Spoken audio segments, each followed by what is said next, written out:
Grimes. Grimes down the line. Right in the grill of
The Jason Gregor Show. Up ice for it's Kobe and leaves for Rantanen. Rantanen to the inside. Nice move. Back in. He scored. Oh, wow. What a goal. Sports 1440. Heads go over to Grimes. Grimes down the right in the grill. Presented by PlayAlberta.ca, Alberta's only regulated online gambling website. Back to Hughes. Kaprizov fires. He scores! Kirill Kaprizov wins it for the Wild.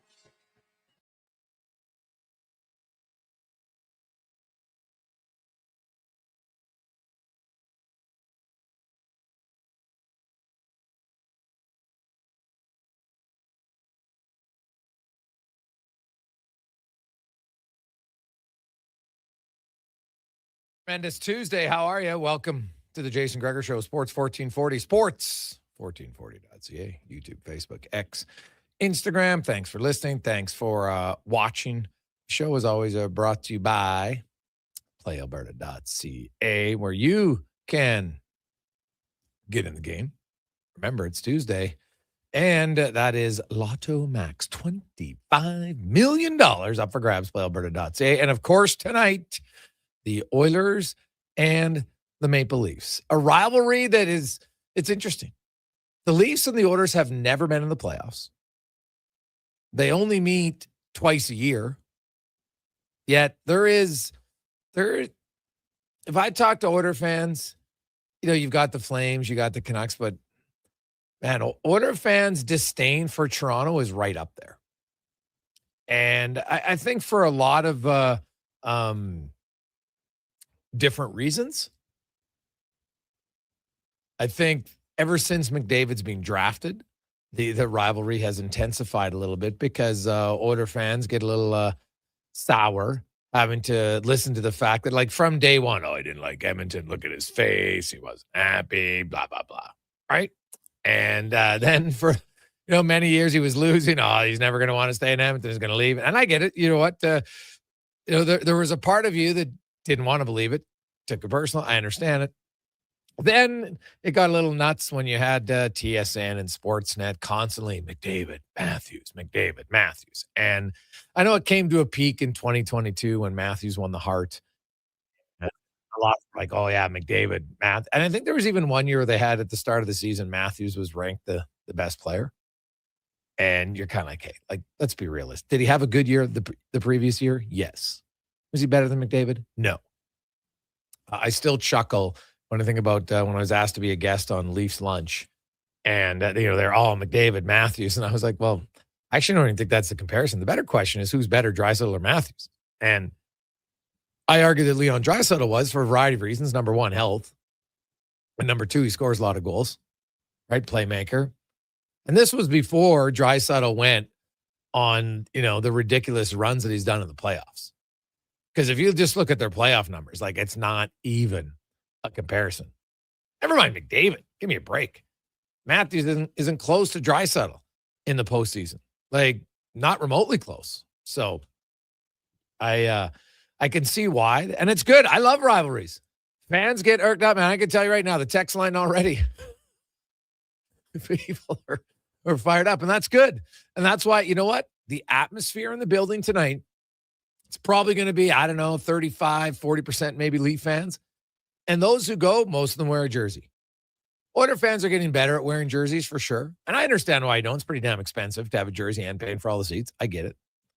But when Toronto comes to town, the building's a little bit louder. There's dueling chants, right? Go Leafs, go. You try to drown each other out. And there's nothing on this big screen. It is just fans being fans. And I think it's awesome. It's fantastic. That's how it should be, to be honest. And I think tonight will be no different.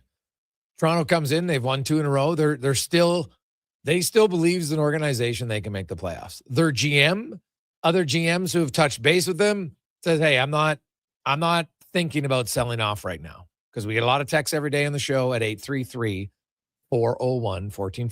833-401-1440 about, hey, Bobby McMahon and other players, and that's fine. But at this stage, there's been no conversations about Bobby McMahon because the Leafs aren't interested in it.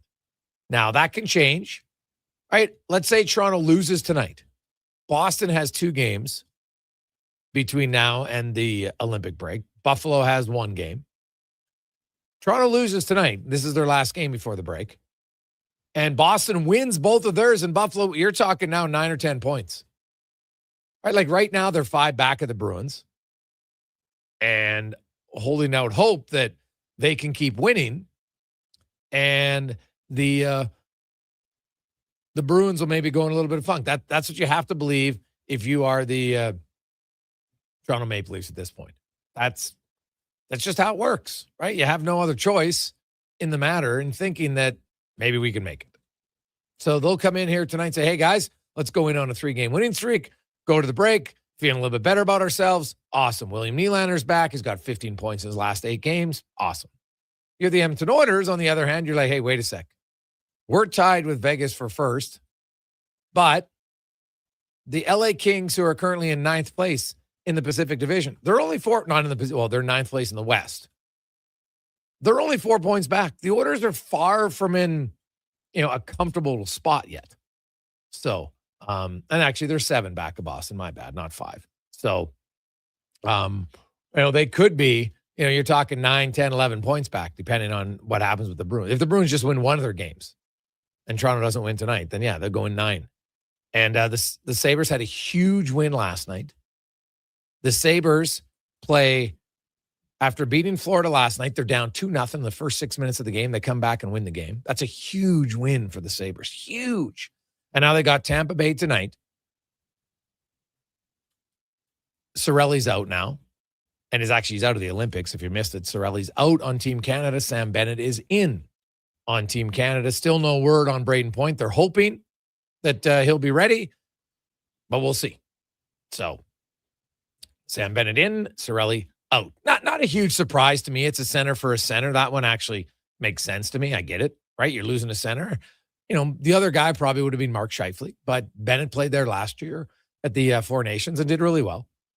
Now, Bennett's not going to play tonight, though, for Florida. But Tampa Bay has Buffalo, and then Buffalo plays in Pittsburgh on Thursday. And, man, the Sabres are rolling. They could put themselves in a real great spot going into the Olympic break. They already have, but even better spot. Meanwhile, you're the Oilers.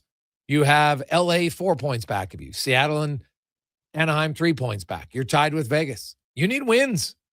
You're at home. You're facing a team, 3rd game in 4 nights, second half of a back-to-back. One of the worst road teams in the NHL. I know they beat Vancouver and Calgary, but hey, they're 2 of the worst teams in the league. Good for Toronto to take care of business. But you're the Edmonton Oilers. You have no excuse not to be ready tonight. None. Zilch. 0. And when I say be ready defensively. They're going to score. The Oilers and the Leafs, their games are highly entertaining. I think their last 7 games, they've been over 7 goals in 6 of them. Right? The Oilers beat the Maple Leafs earlier this year.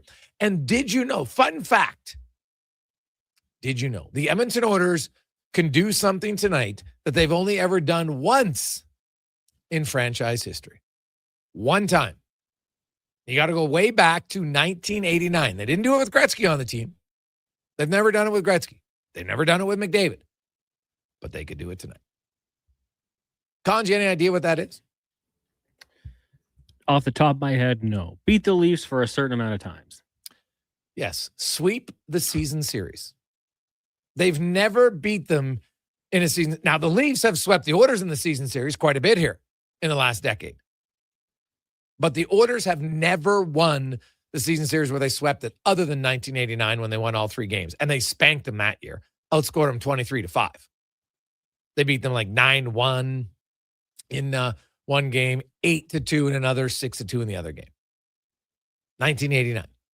Gretzky was gone.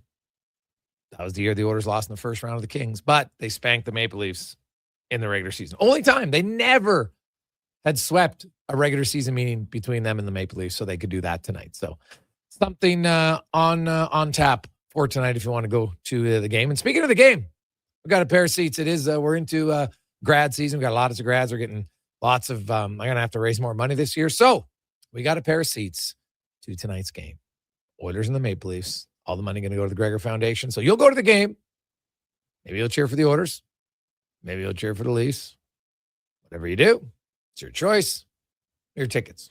Great seats are my seats, lower bowl. Oilers attack twice. So if you want to go tonight, maybe you want to ensure that if you're an Oilers fan, that there's 2 fewer Leaf fans in the building. Your choice. 833-401-1440. 833-401-1440. You can text us. We got a busy show for you today. Well, we're going to hear from Connor McDavid. Of course, if you missed it, we'll talk about his Player Tribune article that came out yesterday, talking about Canada, but also just his thoughts on the Edmonton Oilers and why I think many Oilers fans were loving it. To be honest, some pretty forthright comments from McDavid on how he views the team and how he views himself and how he is feeling and where they could go potentially moving forward as early as this year. Also about the importance of the Olympics and really what that 4 nations meant to him. I thought it was kind of a little chuckling. He talked about when he got named the captain and he was 19 years of age. And he was thinking about a lot of things. There was like, man, I got to move out of my parents' house now. How am I supposed to be a leader of room when these guys have 2 or 3 kids and I'm back at home and mom's like, hey, tough game. I washed your sheets.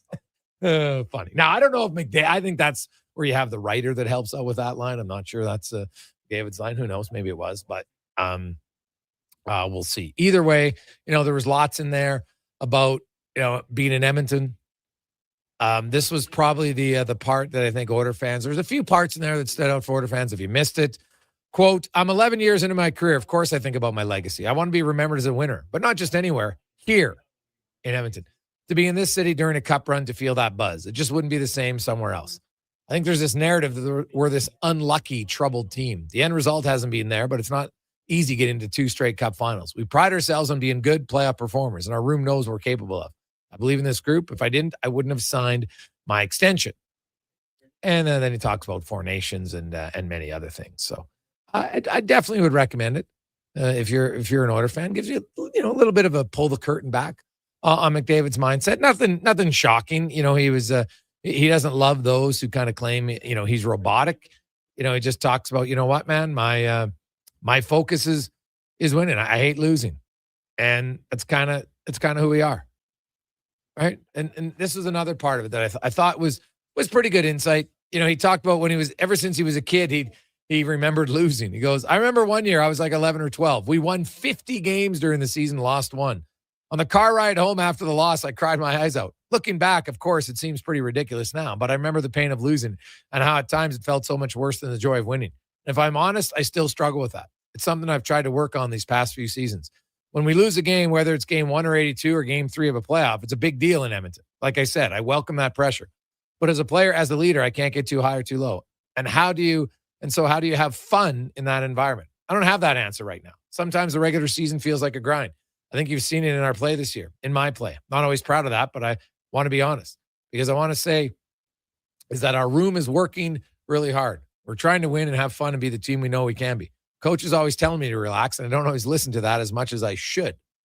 But there's a part of me that feels I shouldn't relax until we win, or that I shouldn't write stuff like this until then. but it's important to not be afraid of the scars we have and how close we came. I think it's important as a captain to be human and not just a hockey robot. I wish more than anything those finals went the other way. It sucks. There's no other way to put it. Breaks my heart. But the only option you have is to use it as fuel for the fire and show up the next day to the rink determined to get better. That makes sense. I don't think you probably, I think for fans, they like reading it, maybe gives you a sense of, all right. Because it is, and we talked about it yesterday on the show. The Oilers have allowed 25 goals in the last 5 games. It's not good, but it doesn't mean that means they can't defend in the playoffs, right? It's totally different. It's totally different. So, and other years in January, you stunk, right? I always talk about it. The Oilers' worst loss in franchise history came in Hartford when they lost 11-0. They lost actually all 5 games on the road trip. They got spanked. Then they came home, and I think they won 19 of their final 20 games and won their first Stanley Cup that year. They'd been to a Stanley Cup final the year before, and you still lost 11-0. Like, it's going to happen.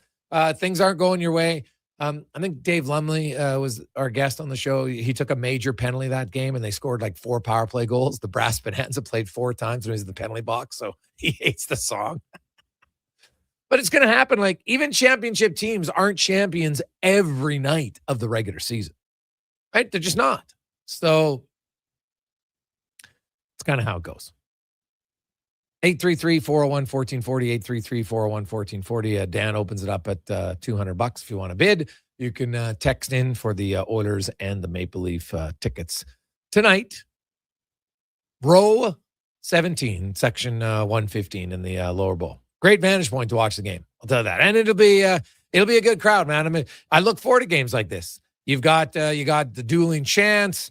It gets pretty loud. It's obviously not playoff loud, but it's definitely one of the loudest regular season games of the year. Easily. Every time Toronto comes, Montreal, or the Oilers make a ridiculous comeback like it did the other night, the building gets pretty damn loud. And that's how it'll be tonight. So Greg Wyshynski is going to join us right away. We got Austin Mack, the new receiver for the Edmonton Elks. TR will be by. Dave McCarthy from SiriusXM. We got Tater.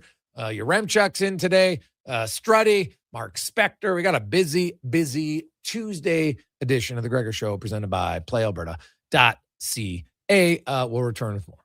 Oodle Noodle Origins. In 1864, Francis Oodle took over his dying father's business as a leatherman. He was quite proficient, but his heart was never truly in the trade. After his father's death, Oodle met a cocksure young man named Vladimir Nudell, who was a trailblazer in the popular new art of food boxes. They formed a partnership and aimed to ply their trade in the new world. At Ellis Island, Nudell was renamed David Noodle, and henceforth, the franchise has been known as Oodle Noodle. Cantork has turned 25. That's right, 25 years of building tools so good, they practically torque themselves. Hard work and innovation equals problem solved. See our latest designs at cantork.com. Okay, and that's another goal for Canada. You know what would be even better than winning gold? Okay, I'll bite. Winning a gold medal made of Wilhauk beef jerky. Athletes do get hungry, and they could use a snack on the podium. I think I'll start a petition. Really? No. Now pass the Wilhauk and turn up the games.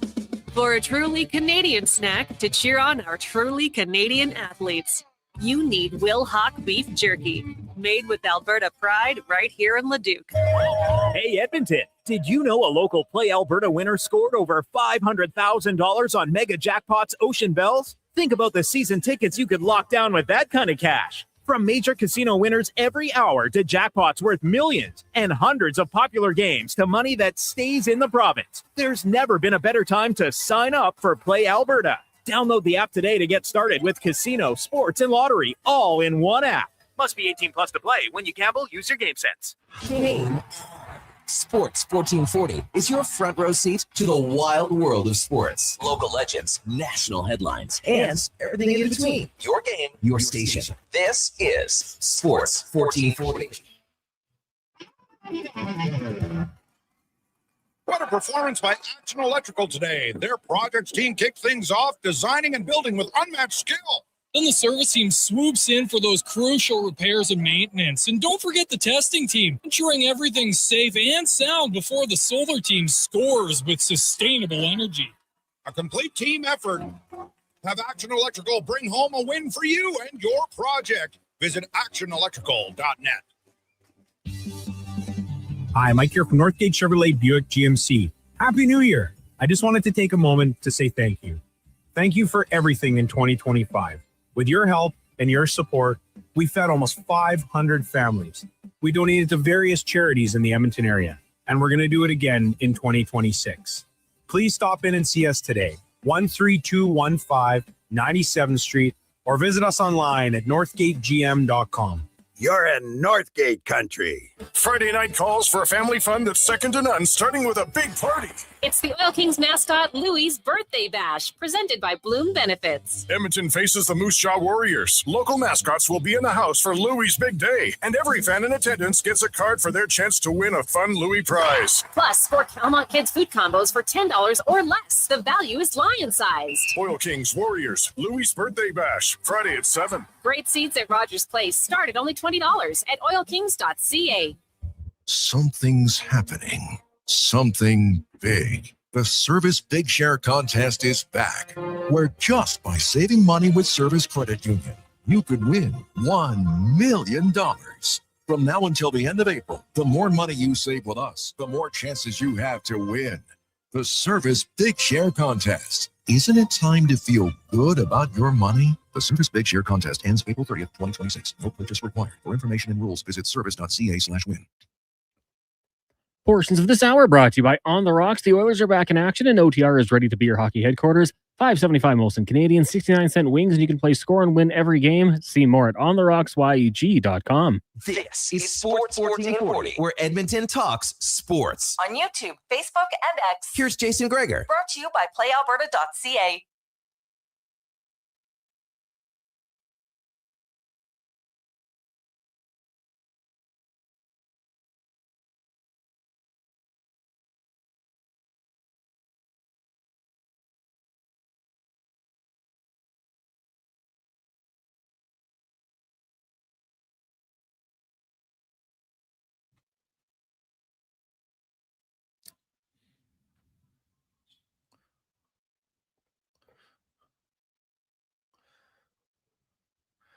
We roll through Sports 1440, Sports 1440.ca, YouTube, Facebook, X, Instagram. Thanks for listening. Thanks for watching. Bill came in at 250. Now we got Dan at 300, and Big Baby is up to 400 on the orders. And Maple Leaf tickets for tonight's game. It's always going to be a fun atmosphere. The Leafs looking to win 3 in a row. And their road trip go into the Olympic break on a high. Oilers got 2 games left tonight and then tomorrow in Calgary, and they're battling Vegas for first place in the Pacific, but also trying to stave off Anaheim and Seattle, who are battling tonight as well. And Oilers they're only 4 points out of the 9th spot in the Western Conference, so they're far from in easy street just yet, shall we say. Now let's go around the NHL, brought to you by McDonald's. And we were talking about this last week on the show. And Frank's Red Hot. Not super hot, but it's good. And Frank's is bringing the heat to some of your favorite McDonald's menu items. Dip into the new Frank's Red Hot menu, available only at McDonald's for a limited time. Limited time means this month. So get it right now at McDonald's. As Greg Wyshynski from ESPN joins us. Greg, how you doing? Doing well, obviously shivering with anticipation for the Olympics, but also shivering because I was in Tampa for the outdoor game, and it did not feel like Florida. No, it's tough. I saw that. Like, I was, it was really. I had a little finger violin going for all of the complaints of how chilly it was. Thinking back to the inaugural outdoor game in Edmonton, it's a little bit different, well, but I loved it. I by the way, I thought it was one of the best outdoor games ever. Easily. I mean, I think only a handful of Stadium Series games have ended as 1-goal games.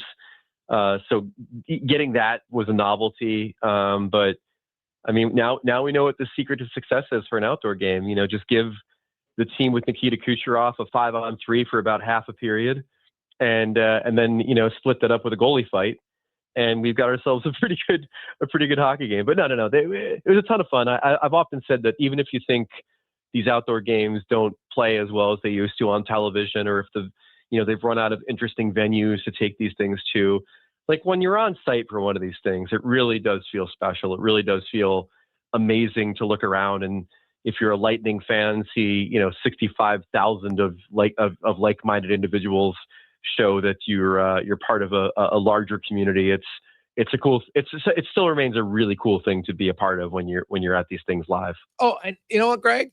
Very well said. People who complain about the outdoor game, I'm like, it's not for everybody on TV. It might not be the best vantage point because the cameras and everything else, and it's probably teams you're not a fan of. But for the people who are there, that's who it's for.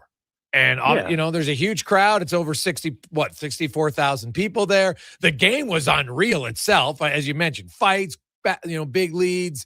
It was great. And, they had, John Cooper going up for best dress now, an ode to Scarface. Like, there was lots to like about that game. And, you mentioned Kucherov, who's on an absolute, like, this is how hot Nikita Kucherov is in the calendar year of 2026.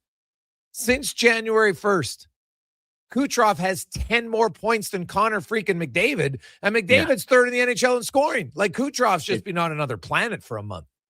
It's insane. He's so good. By the way, I think Cooper won the Jack Adams for me by coming back out dressed as Tony Montana in the second period. Like, the Lightning scored the first goal, record. Then they get their teeth kicked in for the rest of the period, and I'm like, Coop's going to come back out in like a windbreaker. Like, he's going to, like, enough with this clown stuff. Like, we're getting rolled by a division rival, but he came back out in the fedora and the Cuban gangster outfit. And I'm just like, you know what? Respect. And then the hockey gods smiled upon him. But, Kucherov, I think, has a problem. And the problem is that he's Russian. And the problem is that his name is Nikita Kucherov. And the problem is that although he's a charismatic guy, a lot of people outside of Tampa usually see him as a bit standoffish, and he doesn't have the same popularity rating as a McKinnon or a McDavid or other guys that lead in the points race and get into the Hart conversation. It's only when his numbers become undeniable he wins the Hart. And maybe that's where we're headed this year, where he just becomes an undeniable candidate for MVP. Well, he's definitely up there for sure. There's no question about it. And sometimes how you finish matters, I think, for sure. McKinnon got off to an unbelievable start, but now he's being passed by McDavid and Kucherov, Kucherov was 19 points behind him on December 31st. And wow. He's closed the gap to 5. Like, that's wild. So it's definitely something to watch for sure. And unlike McKinnon and a lot of the other stars, Kucherov gets the break at the Olympics because Russia is obviously banned from participating. That's true. Him and more than a few others get to rest up during that break, whilst some really good American, Canadian players throw their body into the fray in trying to win gold in Italy. Yeah. Speaking of that, Sam Bennett today's in, Cirelli's out. You know what? We also have goaltender change for Finland. There, Sweden's had 3 or 4 guys they've had to make changes. And there's a few question marks here leading up to some of these teams over the next few hours, or not few hours, but next few days to decide if some other guys might not be going. It's like the worst possible timing for a guy like Cirelli. You get to the final week before the Olympics and then you get injured, like brutal. Yeah. And I mean, obviously there's a Jack Hughes question circulating around Jersey where he's not playing tonight against Columbus. And, I think there's a hope that he can maybe play in their last game before the break, but there's no guarantees. And I do wonder what the reaction from Devils fans would be if he, doesn't play out the games in the NHL until the break and then shows up and plays his first game back in Italy. But yeah, I mean, this is why, they cast the net as wide as they do to try to build these rosters, is to have a good understanding that if player X goes down, we can easily get player Y in. That's, exactly why they went and put Jackson Lacombe on the team when Seth Jones got hurt for the Americans. So we'll see how it plays out. My heart breaks for a guy like Cirelli, by the way. My God, like he's playing in this outdoor game. It's an amazing atmosphere. He's having the time of his life. And then he suffers an injury in the first period that costs him a chance to live out his hockey dream. And interesting too for Canada. I mean, like I think him and Hagel make that team as kind of a package deal because of how good they are on the PK. So good for Hagel, I guess. He gets to still be on the team even though his running mate doesn't. Greg Wyshynski from ESPN joins us. We're starting to see a little bit of separation in the in both conferences, but in the East specifically, you look and the Washington Capitals are 2 points back of the New York Islanders. The Columbus Blue Jackets, with 2 games in hand, have won 5 in a row. And I picked them last week. I said Columbus is my team that is going to come out of the weeds in the East. Agree or disagree? It's the potential's there. I mean, I think it all once again comes down to goaltending for them and how much they want to give Greaves action because he's clearly the better of the two. And Rick Bowness has clearly unlocked something with that team that Dean Evison couldn't, and that could easily just come down to the Rick Bowness touch of interpersonal connection and communication that he's shown to be so adept with, whether it was in Dallas or in Winnipeg. They're a team that's lurking. The team that I'm fascinated by in the East, not to switch it up here, but is Buffalo. Yeah. Obviously everyone's fascinated by the insane heater they've been on since early December, but I dove into the numbers today a little bit on Buffalo, and it's kind of astonishing how better they were analytically before December 9th than they are during this hot streak. like 8th in the league in high danger chances per 60 at 5-on-5. And now they're 5th from the bottom. 6th in expected goals, now they're 20th. 8th in scoring chances, now they're 18th. Their offensive metrics have gotten significantly worse, and yet they're scoring about a goal per game more now than they were before December 9th. And it comes down to luck. It comes down to shooting percentage. It comes down to the fact that their shooting percentage has increased by more than 2% at 5-on-5 before the streak and after the streak. And so there's a lot of stuff under the hood that you don't like, but for a franchise that has probably been one of the unluckiest since Terry Pegula bought the team, we'll allow it that they're on a bit of a PDO heater, as it were, with their shooting percentage.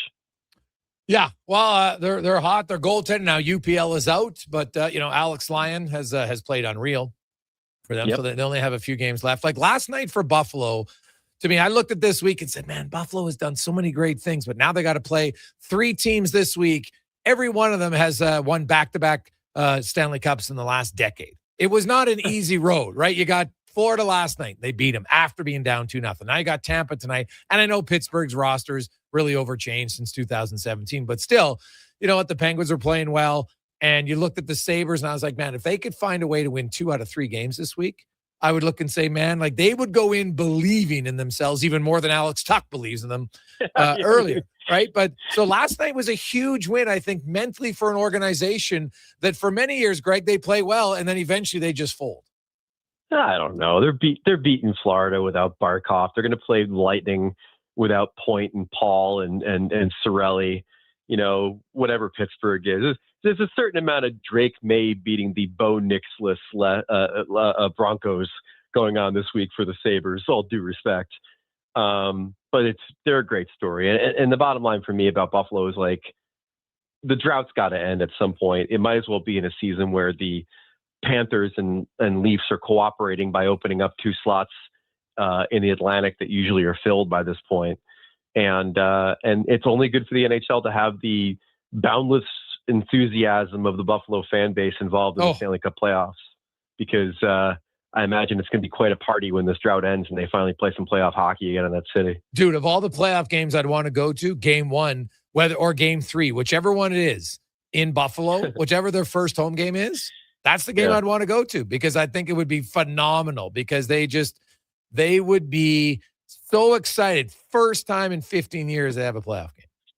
Yeah, and to contextualize it for those listening who might not know, like Buffalo is such a hockey mad market that the amount of people who watch the NHL in Buffalo used to influence the national rating for hockey in the United States. Like they'd be the number one market, and depending on how many people were watching a game is how good the rating would be. Like that's how important Buffalo was, and how absolutely insane it could be if they get successful again. Looking at teams, like what about the Carolina Hurricanes? Like Carolina Hurricanes, to me, they're still the Carolina Hurricanes. I don't even put them in my top 6 Stanley Cup contenders because they're still the same team they've been every year, and they can't win with that team. They don't have a difference maker offensively. They don't, but I think this is their best top to bottom offensive team they've had. And I've been struggling as to whether or not that's better than planting your flag on Jake Gensel or hoping that Mikko Rantanen sticks around.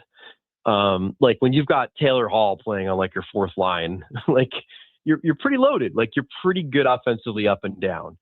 Now that being said, they're very much in the Panarin sweepstakes. They've loved this guy for a very long time.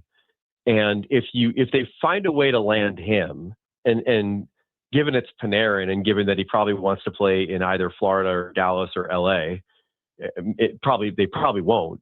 But if they do find a way to maybe get him as a rental, if the conditions change and he stops treating this like his free agent time and starts treating it like where's the best place I can win a cup, I mean that could be a bit of a game changer for them, given what they already have on the roster. But I don't know. They're in a postseason where the East is going to be a little funky. Much like we were talking about with the Sabres, like it could be the chance for them to break down the door in the East, given that some of the Titans aren't going to be involved. What about the New Jersey Devils? Yeah, what about them? Yeah, what happened to them, Greg? Like they were expected to be good here. Here they are. Like thankfully the Rangers are in their division and in their conference. Otherwise, people are like, what the hell is going wrong in New Jersey? Like on paper, they should be way better, and they're sitting in 15th place. Stop me if you heard this one before. Jack Hughes didn't play a bunch of games, and the goaltending stinks. It's like you just rinse and repeat for the Devils over the last couple of years. Now, Jake Allen's been all right, but Markstrom's not been good. The good news is, though, Markstrom gets a raise next year, so that's good news. That's what I was going to bring up. I mean, like, the intrigue for the Devils right now, if they don't rally for a playoff spot, and I'm not writing them off because this is a team that is certainly shown a propensity for being able to go on a heater if all things are clicking at the same time, is what happens to the general manager. Like Tom Fitzgerald whiffed on the Quinn Hughes acquisition. He's not really done much to bolster this roster in a significant way. And he tendered an extension to a goaltender in October, who, come February has been a really significant disappointment for the team. So it'll be interesting to see what the reaction is to this season if they don't make the playoffs and don't rally in the second half, because it could be a pretty significant regime change in New Jersey if that happens. Oh yeah, that would be. So Fitzgerald, do you think it might be on thin ice? I think he might be on thin ice. It's funny, when Barry Trotz announced he was going to step down in Nashville, I had more than a few people in my Devils orbit that are like, Tom Fitzgerald was the captain of the Predators. What if he gets turfed in Jersey and then ends up taking over Nashville? And I'm like, it's the beautiful thing about the NHL is all the people in the echo chamber circulating what they hope could happen rumor-wise.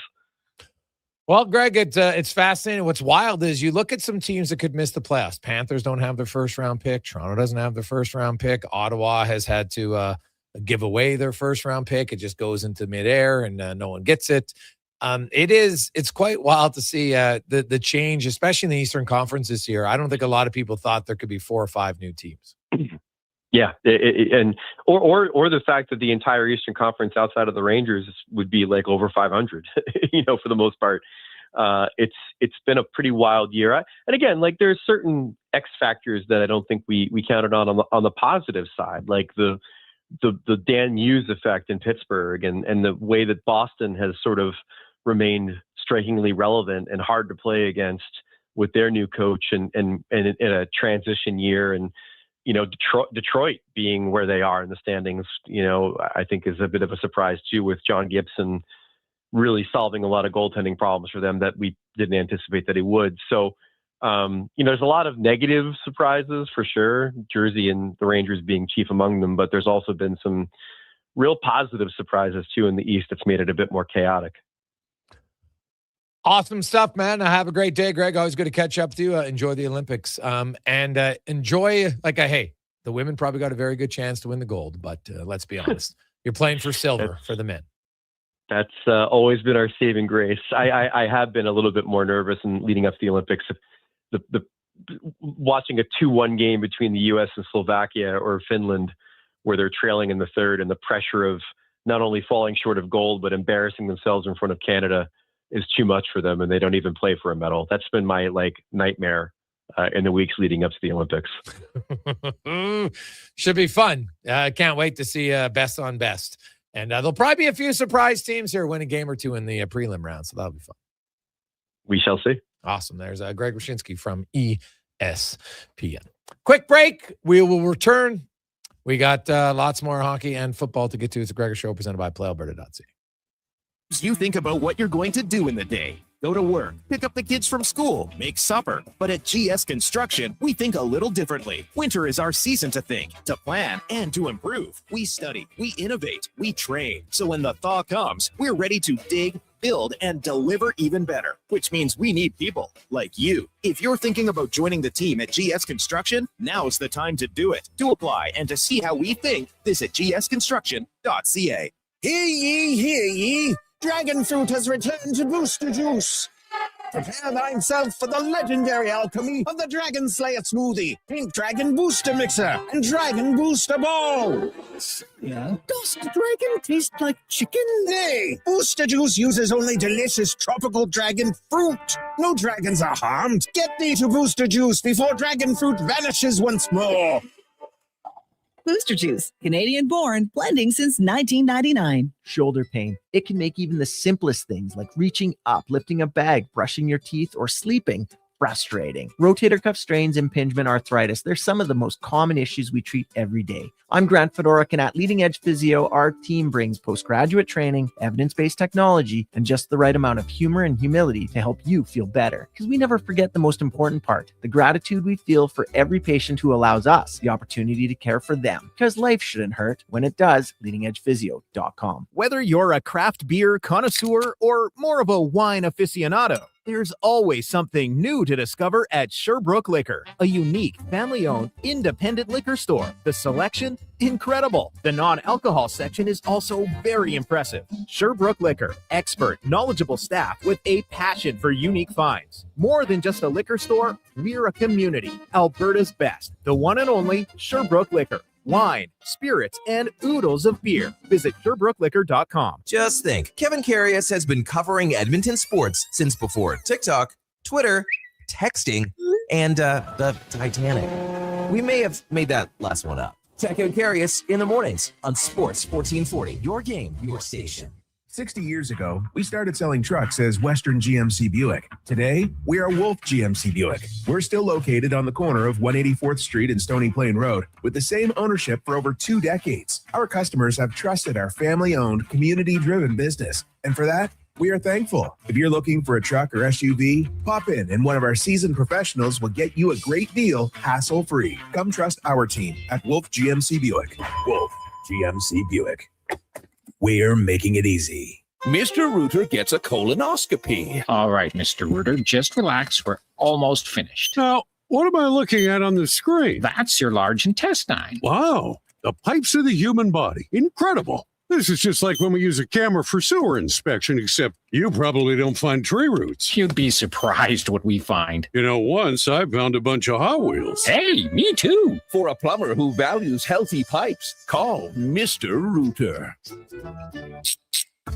Actions speak louder than words. Japa Machinery Group puts your construction plan into action with XCMG construction machinery you need. Available for rental or sale. Learn more at japamachinery.com.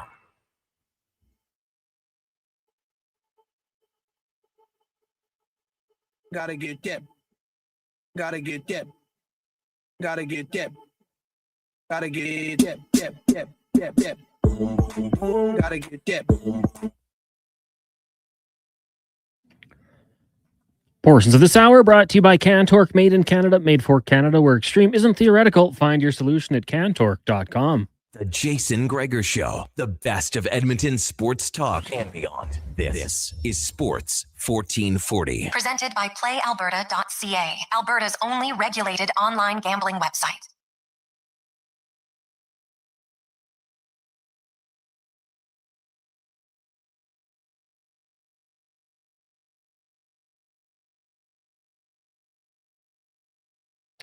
$2:44. Welcome back, Jason Gregor, Connor Halley, Sports 1440, sports1440.ca, YouTube, Facebook, X, Instagram. Thanks for listening. Thanks for watching. Hope you're having an awesome day. The Oilers taking on the Maple Leafs tonight. Connor Ingram will get the start in goal. Andrew Mangiapane back in the lineup tonight. Curtis Lazar will get a night off as Frederick will move to the middle between Janmark and Mangiapane. Other lines remaining the same for the Edmonton Oilers. The Toronto Maple Leafs, Anthony Stolarz will get the start in goal tonight after Wall played last night in Calgary in their 4-2 victory over the Flames. 833-401-1440, 833-401-1440. Now, we are going to talk, of course, you had the media day last night. Collins, anything stand out to you last night at the NFL media evening? Not really. I mean, I'll have to be totally honest with you. I kind of check out. Like, the Pro Bowl games don't do it for me. Did you know the Pro Bowl's tonight? Who cares?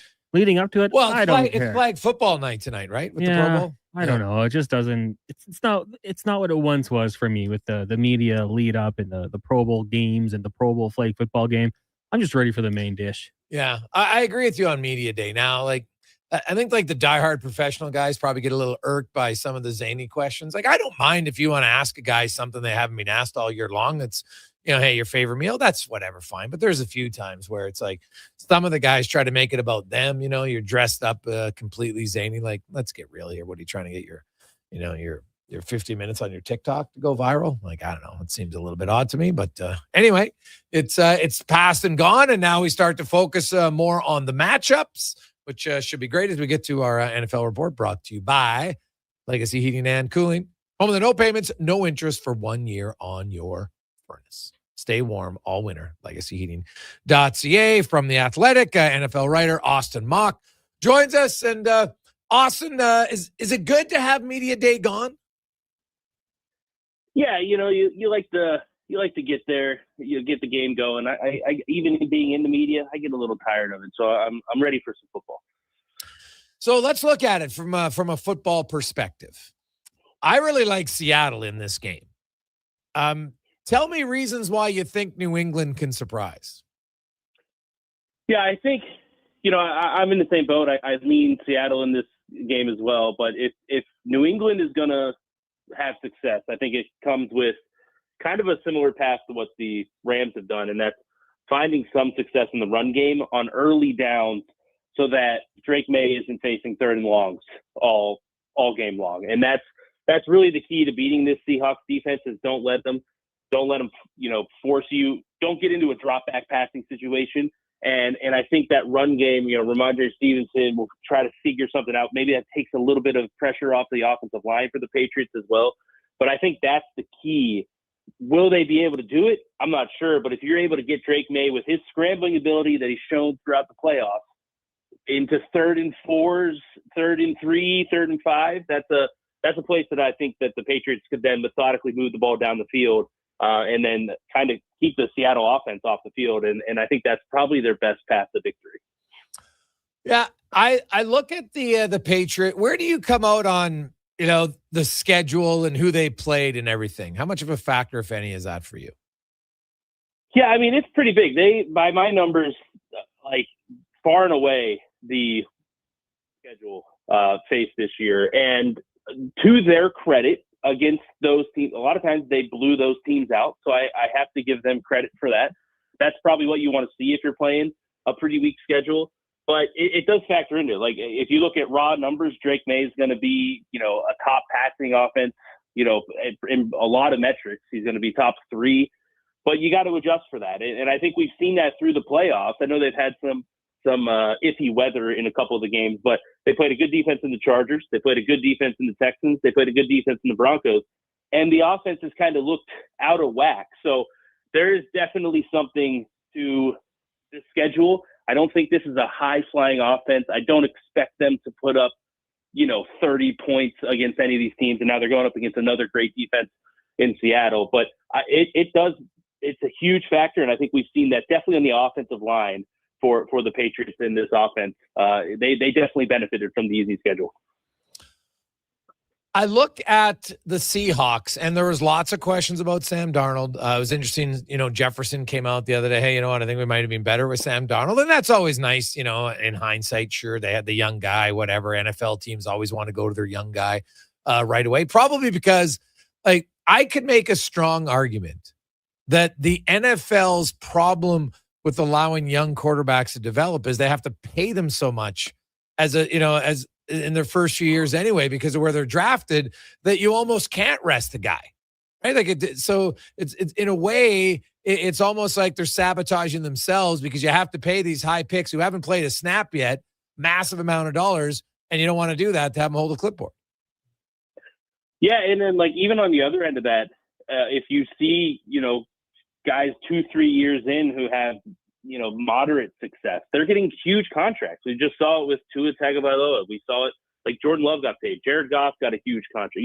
You're having Jalen Hurts just got a huge contract. You're getting these huge numbers to where it's almost like, hey, all right, let's go take a chance on a guy that's only making $10 million. I think that's kind of where the Vikings were like, hey, do we want to pay Darnold $35-40 million? He did kind of struggle in the second half and the playoffs last year. Do we want to pay him $35-40 million, or do we want to take a chance on J.J. McCarthy, who's only making 7-8, whatever his number is? I don't have it off the top of my head. So it's almost twofold. You can't rest them because you have to waste a lot of draft capital usually on these top end quarterbacks, and then to pay them, it is a huge number. And I think that's kind of why we're seeing a lot of teams kind of stuck in limbo when they do end up paying these guys. It's hard to get free agents. It's hard to build a roster around them. So yeah, I think the quarterback kind of dilemma in the league right now with paying guys going young in the draft is a tough problem for teams when it comes to building out the rest of your roster. And I think that's kind of what the future is going to look like over the next 5 years of who manages that the best. Awesome. Mark Jones from The Athletic. Any others? I know the Super Bowl is obviously the big thing, of course, but is there any other storyline or is there a storyline about the game specific that intrigues you the most? Yeah, I think, like I mentioned, the run game I think is big because nobody ever really talks about run games anymore. It kind of gets lost in the passing era. I think the Seahawks run game is huge too. The Patriots defense with Milton Williams on the field this year has been very good at stopping the run. The Seahawks aren't great at running. Kenneth Walker is a big time, big play, big explosive guy, but down to down, he's not. They haven't been efficient. And now Charbonnet's out. He was kind of their pass protector, so it kind of limits their offense a little bit. So I'm interested. That's kind of the two areas that run games are kind of boring now. And 2026, it's not flashy, but I think kind of whoever finds the explosives, whoever can kind of move the chains a little bit and not have both of these quarterbacks get into obvious passing situations probably comes out on top. It's kind of like you got the old run to throw. I'm not saying necessarily that, but being able to avoid the negative plays in run game and keep not necessarily get first downs, but get into third and manageable, I think is going to be the key for both offenses. The Walker with Charbonnet out, he's going to get a ton of touches, even more so the guy's a big play guy. How much of an impact do you see him having in this game? Yeah, I mean, I think we might have just saw his best game as a pro in the NFC Championship game. He was fantastic. If we get a level of that, then the Patriots are going to be in for a tough Sunday evening. But yeah, he's always been that back. When he was at Michigan State, I thought he was, he's one of the best players in the country. I thought he was deserving of some Heisman votes, and we saw that he's explosive. I kind of think of him as not Saquon Barkley, but Saquon Barkley-esque, that at any moment he can make one cut, make a guy miss, and then boom, it's 20, 30 yards. He kind of has that style of running game. So, yeah, without Charbonnet, he's going to have to be in there in passing situations. If they can get him in space, what can he do? That's going to be, it's kind of an interesting bit here. They might change up their offense a little bit we haven't seen it that much with Walker being the lone back. So that's something the Patriots definitely have to keep their eye on, because he is that explosive outside of, they're an explosive offense, the Patriots. Jackson Smith and Jigga's great. Rashid Shaheed's explosive. Walker's the same thing. So that'll be interesting how they use him, or if they use him more in the passing game without Charbonnet. Any other stories non-Super Bowl related that you're hearing or you're intrigued by so far this week? Not necessarily like any hot stuff, but the amount of coaching changes, it was a crazy cycle.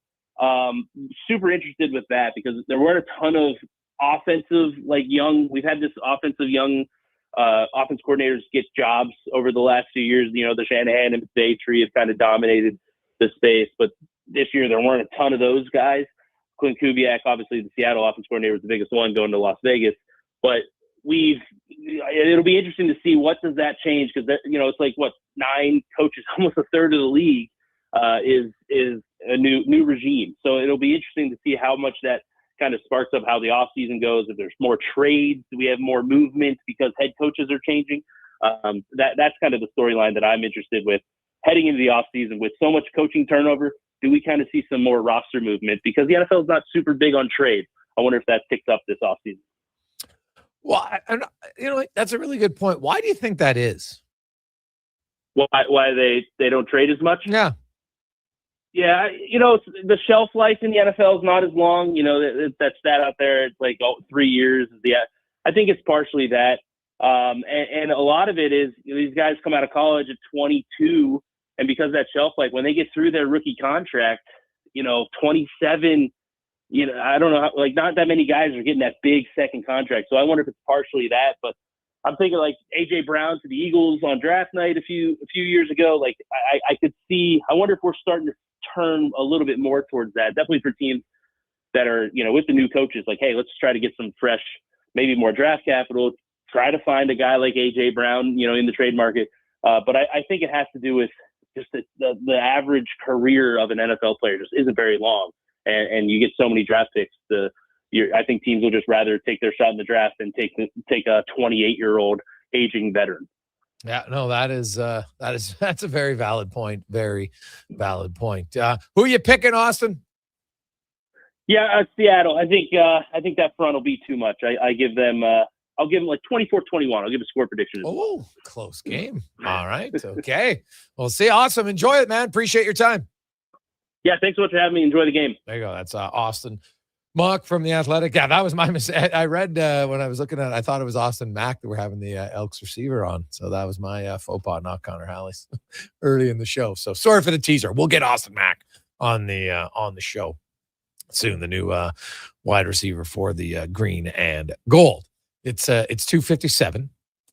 Coming up, we are TR is going to join us. Dave McCarthy from Sirius XM. We're going to hear from Coach Knobloch. We got Tater, Yaremchuk, Struddy, Speck. Busy Tuesday. Also, we're at 400 Beans right now for the Oilers Maple Leaf tickets tonight. And you look online, you can't get a better deal than this. Man, people really ramp up their tickets for this. So it's all going to the Gregor Foundation if you want to go tonight to Lower Bowl.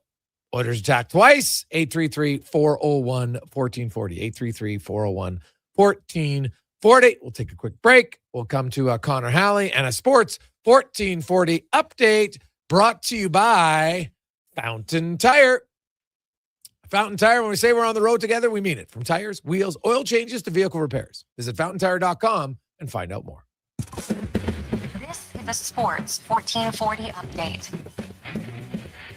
Game day, Oilers taking on the Toronto Maple Leafs down at Rogers Place. Puck drop just after 6:30. Pre-game coverage coming your way at 5:30. Connor Ingram gets to start for the Oil. Elsewhere, you got the Jackets and the Devils. Flyers host the Caps and in Carolina. Lightning host the Sabres. Penguins take on the Islanders. And the Ducks host the Kraken for the Olympics. Sam Bennett will replace injured Anthony Cirelli on Team Canada. In the association, a lot of trades today. Memphis Grizzlies trading forward Jaren Jackson Jr., John Concher, Jock Landale, and Vince Williams Jr. to the Utah Jazz for Walter Clayton Jr., Kyle Anderson, Taylor Hendricks, George Niang, and 3 future first-round picks. Chicago, Minnesota, Detroit agreeing to a multi-team deal that sends Jaden Ivey and Mike Collins to the Bulls, Kevin Huerter and Darius Arch to the Pistons. Detroit also receives a 2026 first-round pick swap from Minnesota, and the Chicago Bulls trading center Nikola Vukovic to the and a second-round pick to the Boston Celtics for Anthony Simmons, a second-round pick in the AJHL. One game tonight, Canmore hosting Old. Coming up in hour 2 of the Jason Gregor Show, we'll be joined by our co-host and former NHLer Terry Ryan, also Dave McCarthy of SiriusXM NHL, and we'll hear Cam Tate's 2-minute warning. I'm Connor Halley. This has been a Sports 1440 update. It's Sports 1440, a Stingray radio station broadcasting on Treaty 6 territory. Download the free iHeartRadio app and listen to CKJR wherever you go. Noodle, noodle, noodle, noodle, noodle, noodle, noodle, noodle, noodle, noodle. Noodle, noodle, noodle, noodle, noodle, noodle, noodle, noodle, noodle, noodle, noodle,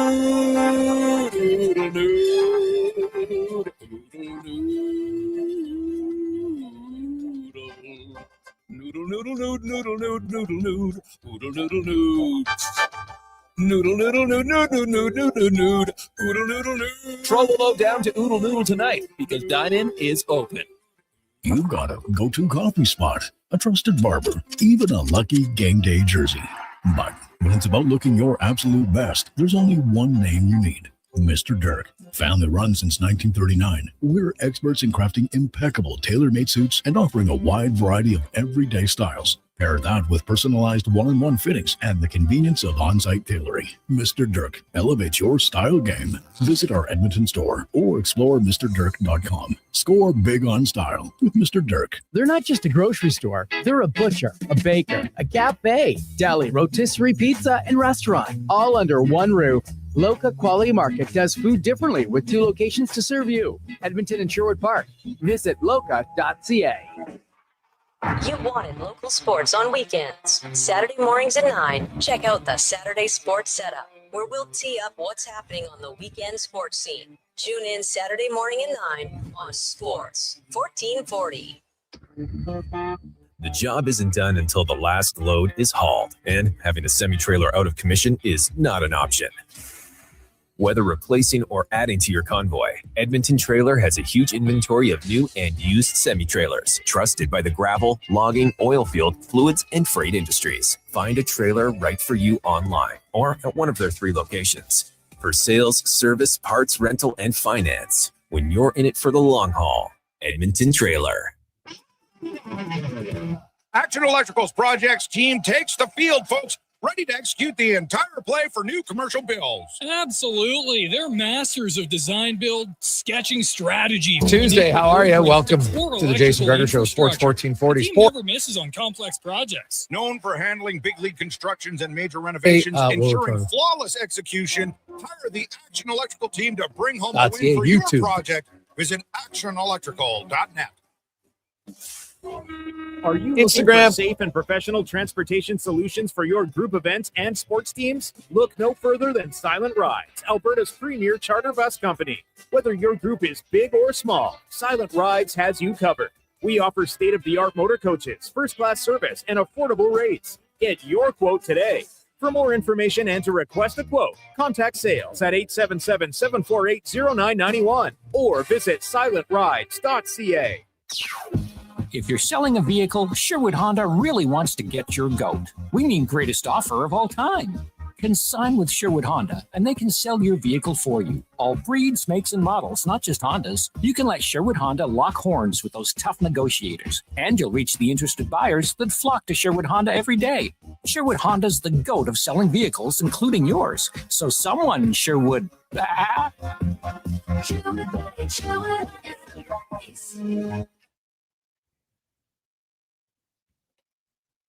Portions of this hour brought to you by Leading Edge Physio. We treat pain and injuries head to toe and some other issues that might surprise you, like incontinence, vertigo, neuropathy, and cognitive issues. We invest in the technology, techniques, skills, and people that know how and what to fix. Life shouldn't hurt. LeadingEdgePhysio.com. This is Sports 1440, where Edmonton talks sports. On YouTube, Facebook, and X. Here's Jason Gregor. Brought to you by PlayAlberta.ca.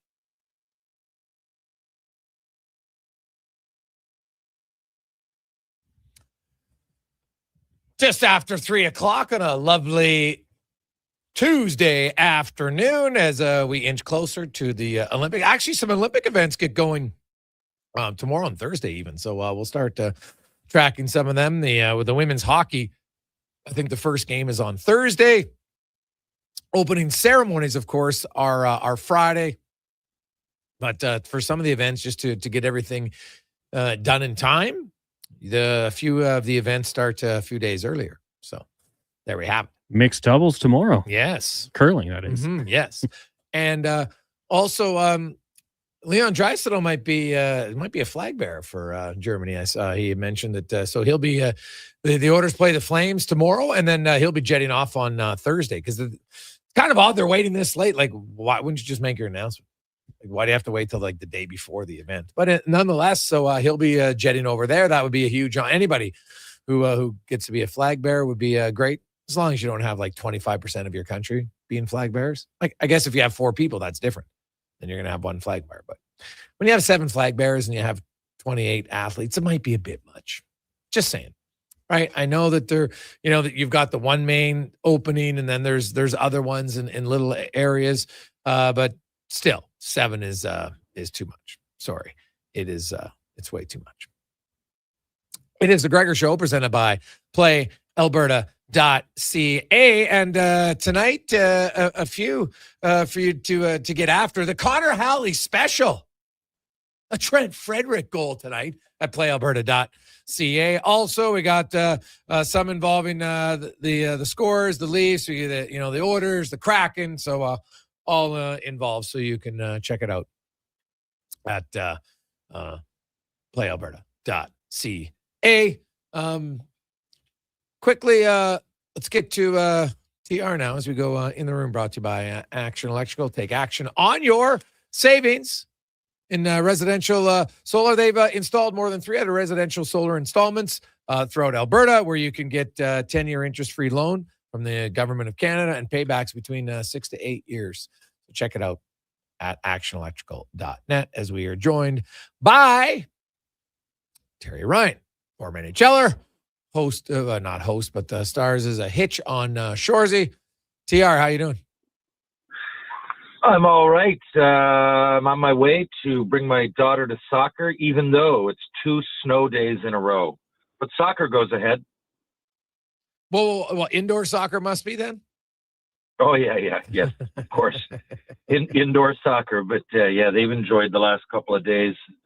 And both days, like, perfect if you're a kid, like, snowed up to like 11 or 12 o'clock, then fine. And then the exact same thing the next day, right? And a lot of snow.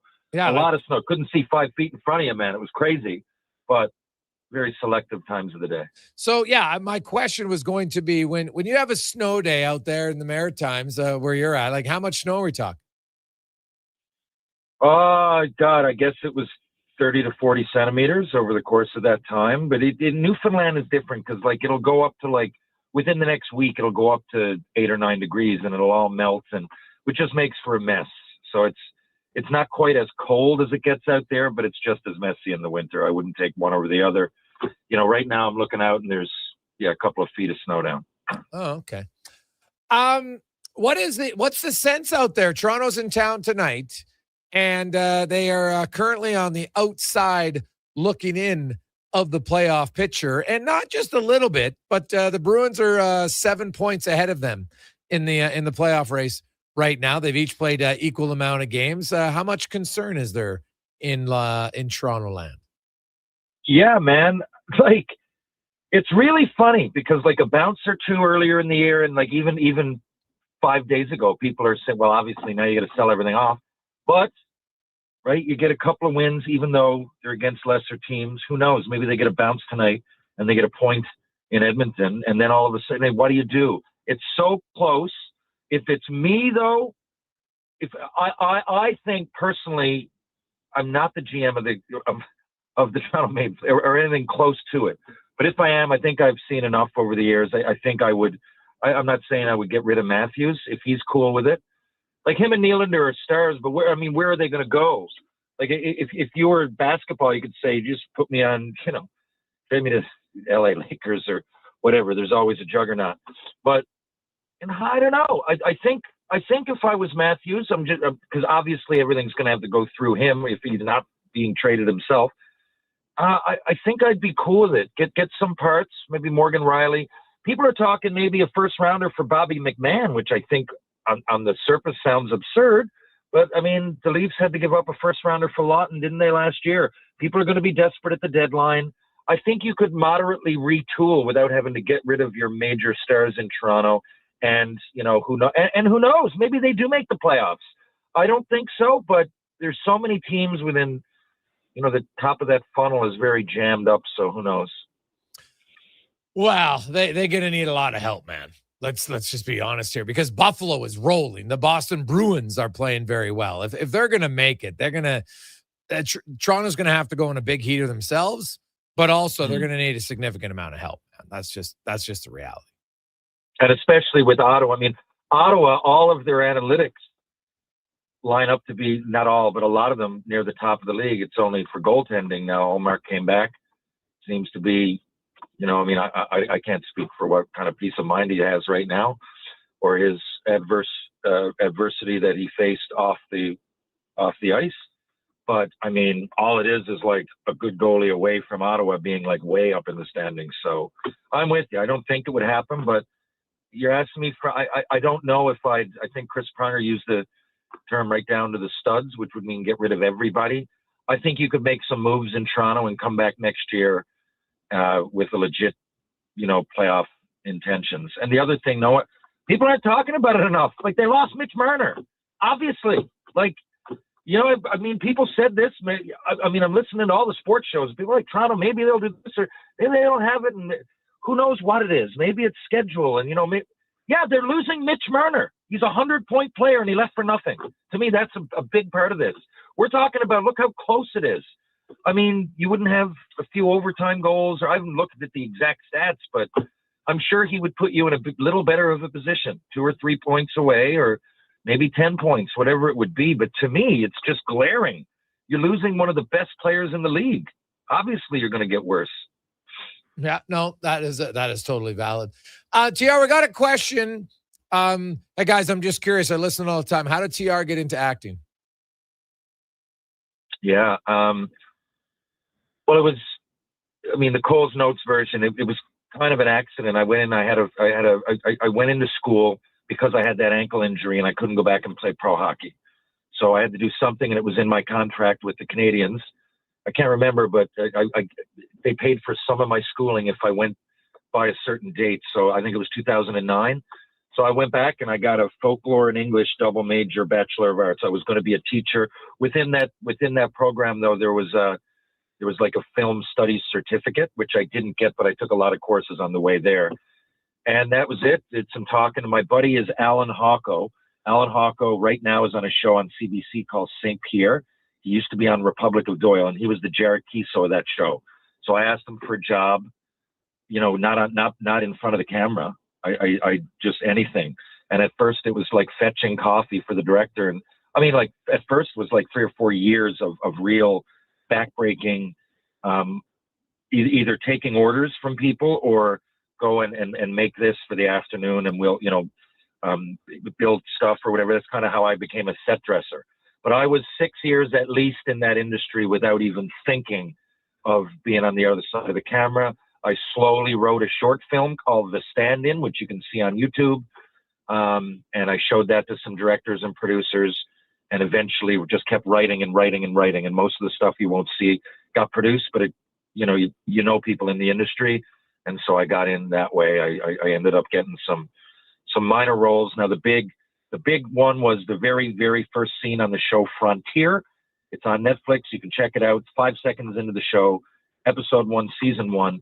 Jason Momoa gave me a chance because I had no tooth, so I don't fix it. I was on crew and, you know, doing the odd stunt, and he said, "Come on up here. We'll give you some lines." It wasn't just him. It was Hawko, who was a producer again, and Brad Payton and the team at Take the Shot Productions.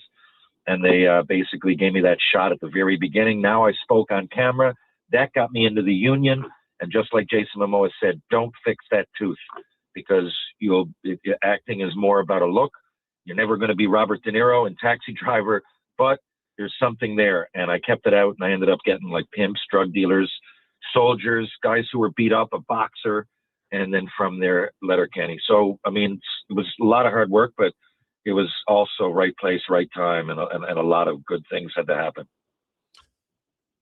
TR, going to the Buffalo Sabres, we've talked a lot about the East. And I know Montreal, because obviously, being a former Hab, you watch the Habs very closely, and you look at that team. They're pretty comfortable right now. If you look at them, playoff spot, really, I guess they're 7 points up on Washington, and have a game in hand on the Caps, and then Columbus would technically, I guess, would be a team if Montreal gets caught by Buffalo or Boston. Then they're in the wild card, but they're in a pretty safe position. What do you think they need as an organization to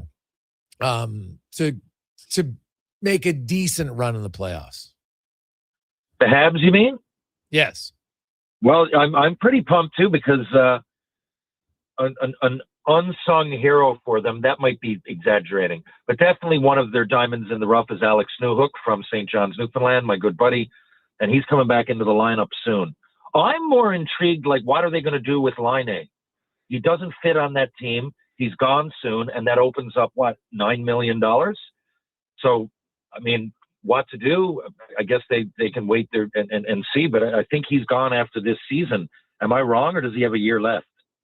If he doesn't, then that's really intriguing to me. A team that's already up and coming and inspirational and young, and, I mean, a good number of those great players haven't hit their prime, and they're already real good. So I love the vibe in Montreal. I think they got some money to play around with after this, and the sky's the limit. Yeah, well, yeah, Laine's 8.7 will come off the books, right? Brendan Gallagher's got 1 year left in his deal. Phil Deneau's got 1 year left in his deal. And you've got like Nick Suzuki and Cole Caulfield and Yuri Slafkovsky. Those guys are all locked up until 2030, 2031, and 2033. Even Lane Hudson, Noah Dobson. So yeah, they don't have any kind of like big contracts coming up, right? All their core guys are signed. So that definitely puts them in a good position. Now, the problem is you can go out and get somebody, but there's really no free agents, right? Like, that's just the truth here. There's not many big name free agents, I guess, unless Panarin is coming out. So they got to go and fill out the roster with quality players. But I think they probably feel like, hey, we've got Cole Caulfield, we've got our goal scorer, we've got some other guys. I just look at Montreal and I just still, like Demidov, I guess that's the one guy who will get a new contract in a few years, or Demidov, sorry, how to say it correctly. Other than that, though, they're looking pretty solid. Is there a type of player, though, you think they need to grab at the deadline? Oh, yeah. Do they got to get bigger? Definitely. They definitely need that. I mean, they're exciting, but I think they're built to fizzle out after a round or maximum two. Again, I could be wrong. Maybe they'll go further this year. The year that they made the finals 5-6 years ago, I mean, no one saw that coming. But those are outliers. I think the problem with the Canadians oftentimes, I mean, I was there, I saw it with my own eyes, and they get rid of guys like Darcy Tucker, or I don't know, myself, or Aaron Asham. We were all there, right? That era was no different. We were all there. Like, just for some reason, they tend to hang on to guys that, I'll take me out of the equation. I mean, my career is a blip in the radar, but they did choose me for a reason. Brad Brown, right? Turner Stevenson, Tux, Chris Murray. They had all of us, and they got rid of us like at the drop of a hat.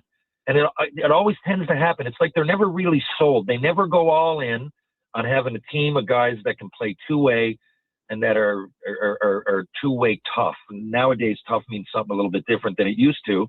But Brendan Gallagher's tough. I mean, there's guys, and it's certainly not Line A. And a lot of the other guys, they're just whippersnappers that I think need players like that around them. Can they step it up? For sure. But you're not going to ask any of the guys that you just mentioned to lead the way physically. And I just think at some point, I don't think it, I know it. Look at every single team that wins the Stanley Cup. We don't have to speculate here. And again, at the trade deadline, a lot of guys will go, like last year's Scott Lawton or whoever it might be, because they just, guys like that are durable and they tend to be playoff ready. And it's every single season. Look back at who wins it, and it's never a team. Starting with the Red Wings, I think Nick Lidstrom was the first European captain to win, and people are, it's never going to happen. It's never going to, and they're going to European, but they didn't. Detroit probably are the best example of that kind of mix that I could ever bring to your attention. Yzerman, Lidstrom, of course, Hudson, Demidoff, whatever. But then you got your Maltbys and you got your McCartys and you got your Drapers and you got your Attitude and you got your Yzerman that's taken a fourth line role if he got to, whatever it takes. Changed his whole game around to be more two-way in the second part of his career, which he was the most successful. So, I mean, it's easy said. I don't know if it's easy done, but, if you're the brass in Montreal, you can definitely go out and find some guys with some balls. Yeah, well, that's well said. I think it's something that they need. Matchups matter in the playoffs, right? And what's the one big advantage that Montreal will have is, Detroit hasn't been in the playoffs in a long time. Buffalo obviously hasn't been in the playoffs in a long time. Boston had a little bit of run, but they're kind of a newer team. Not a lot of their guys have been in the postseason. So it's not like Montreal, unless they fall to a wild card spot, is going to have to face the Tampa Bay Lightning in the first round, right? I guess they could if Detroit somehow finishes first, which I guess is still possible, but Tampa Bay has 4 games in hand and they're in the lead. So, you know what I mean? Like you're not going to have, the biggest complaint, and I do think it's valid, if you get in the playoffs and you're kind of a young and upcoming team and you're facing a team that's still good and has a ton of experience, that's a big disadvantage.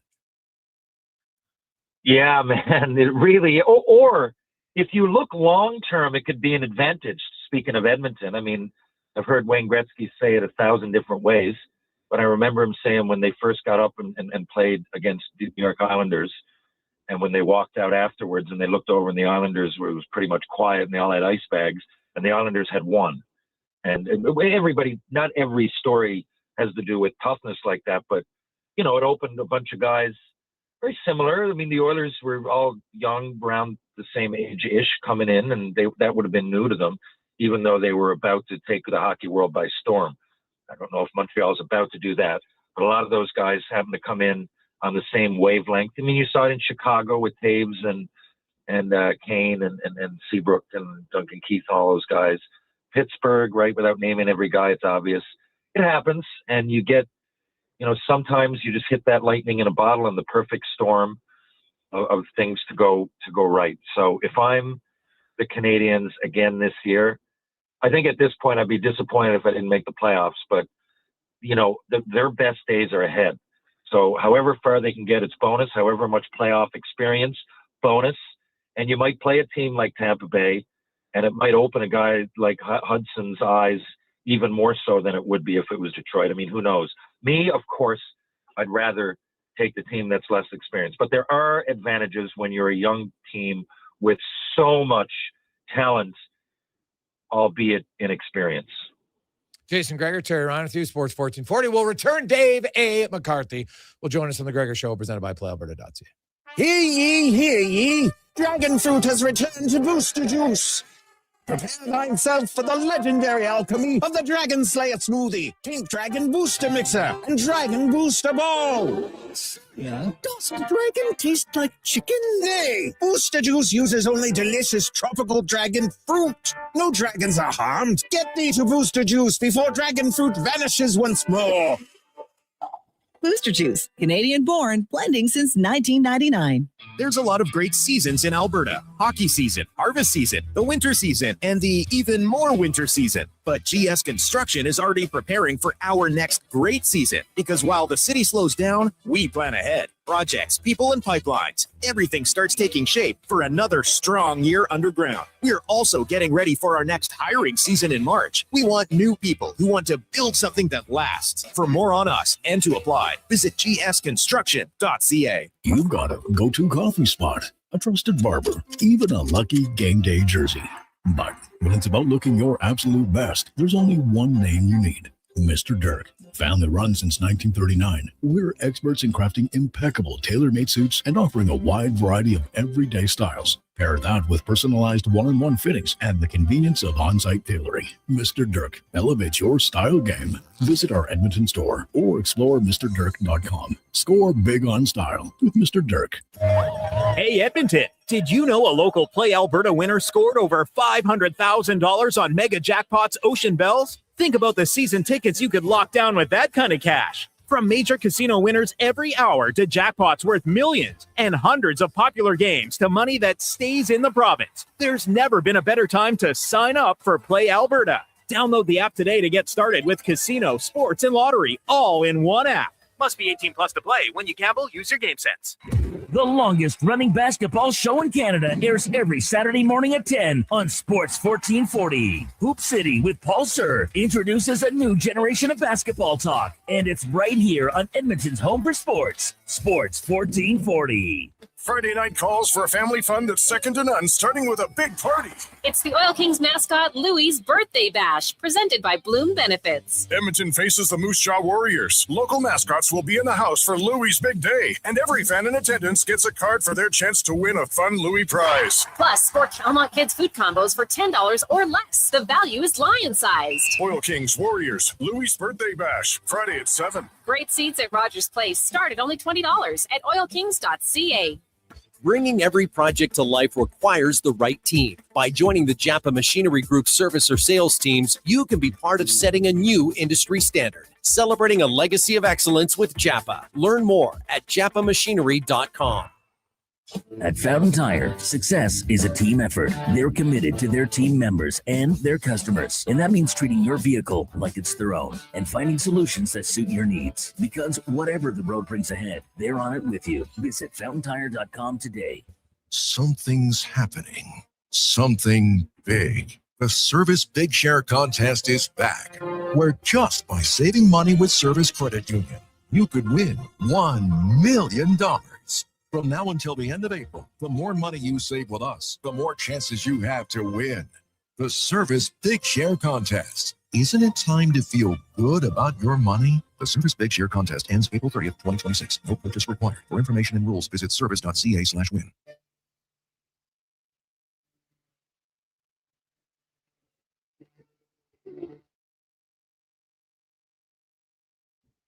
Portions of this hour brought to you by Culligan for all your residential water needs. Your local water treatment company, more than just big bottles. Culligan.com.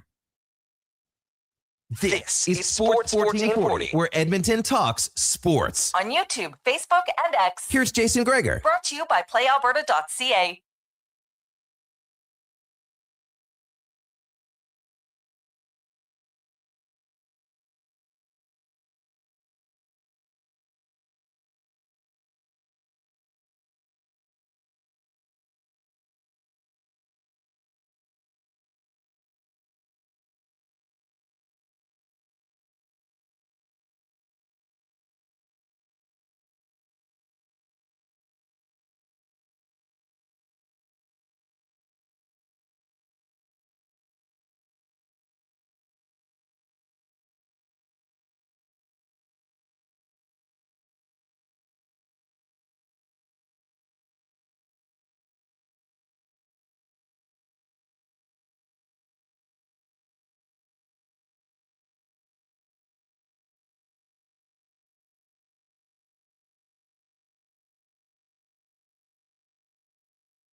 We roll through Tuesday afternoon, Sports 1440, sports1440.ca, YouTube, Facebook, X, Instagram. Hope you are having a fantastic afternoon.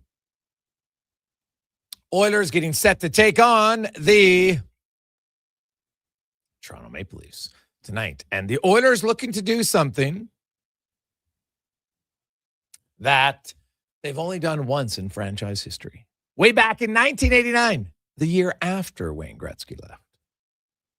They won the season series against the Maple Leafs. They've only ever done it once, 1989. But they beat the Maple Leafs earlier this year, 6-3 in Toronto. And tonight they have an opportunity to keep pace in the Pacific Division with Vegas. But more importantly, sweep the Leafs. See if they can do it. Jason Gregor, Connor Halley. As we get to Dave McCarthy, as we get to our big guest of the day, brought to you by Spruce Grove Saints. exciting BCHL action. The Saints been on the road a lot, but they're home. I got some home games coming up here later on this month, actually later on this week. So get your tickets, sgsaints.ca. As we get to Dave A. McCarthy. Davey, how you doing?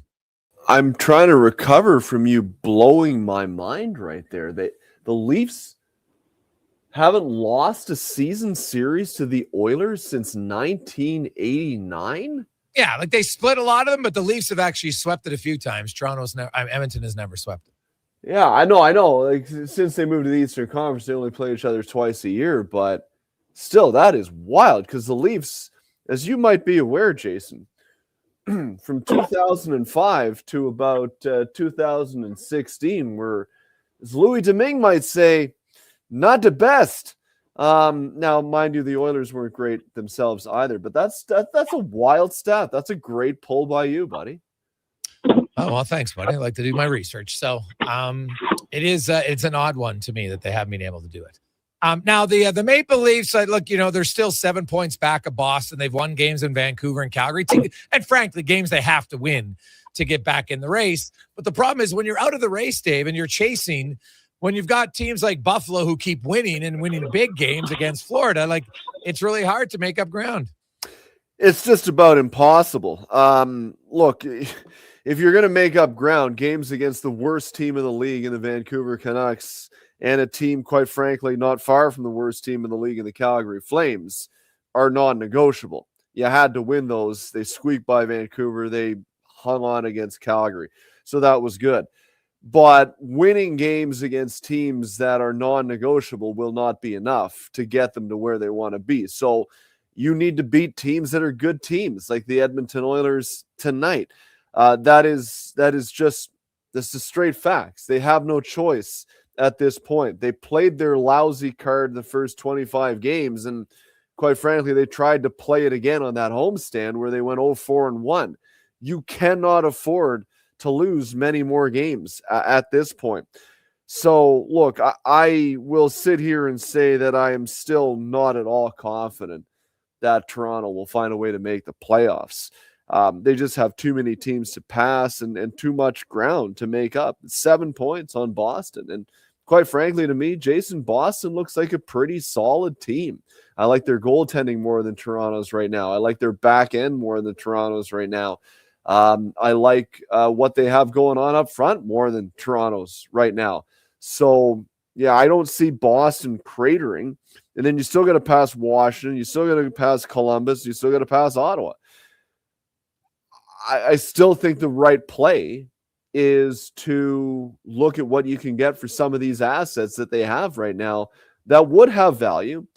And if you take a step back, I mean, ideally you have your first round pick, but they don't in the trade for Brandon Carlo unless they fall into the bottom 5, which I think might be too much ground to make up in a reverse direction, if you know what I mean.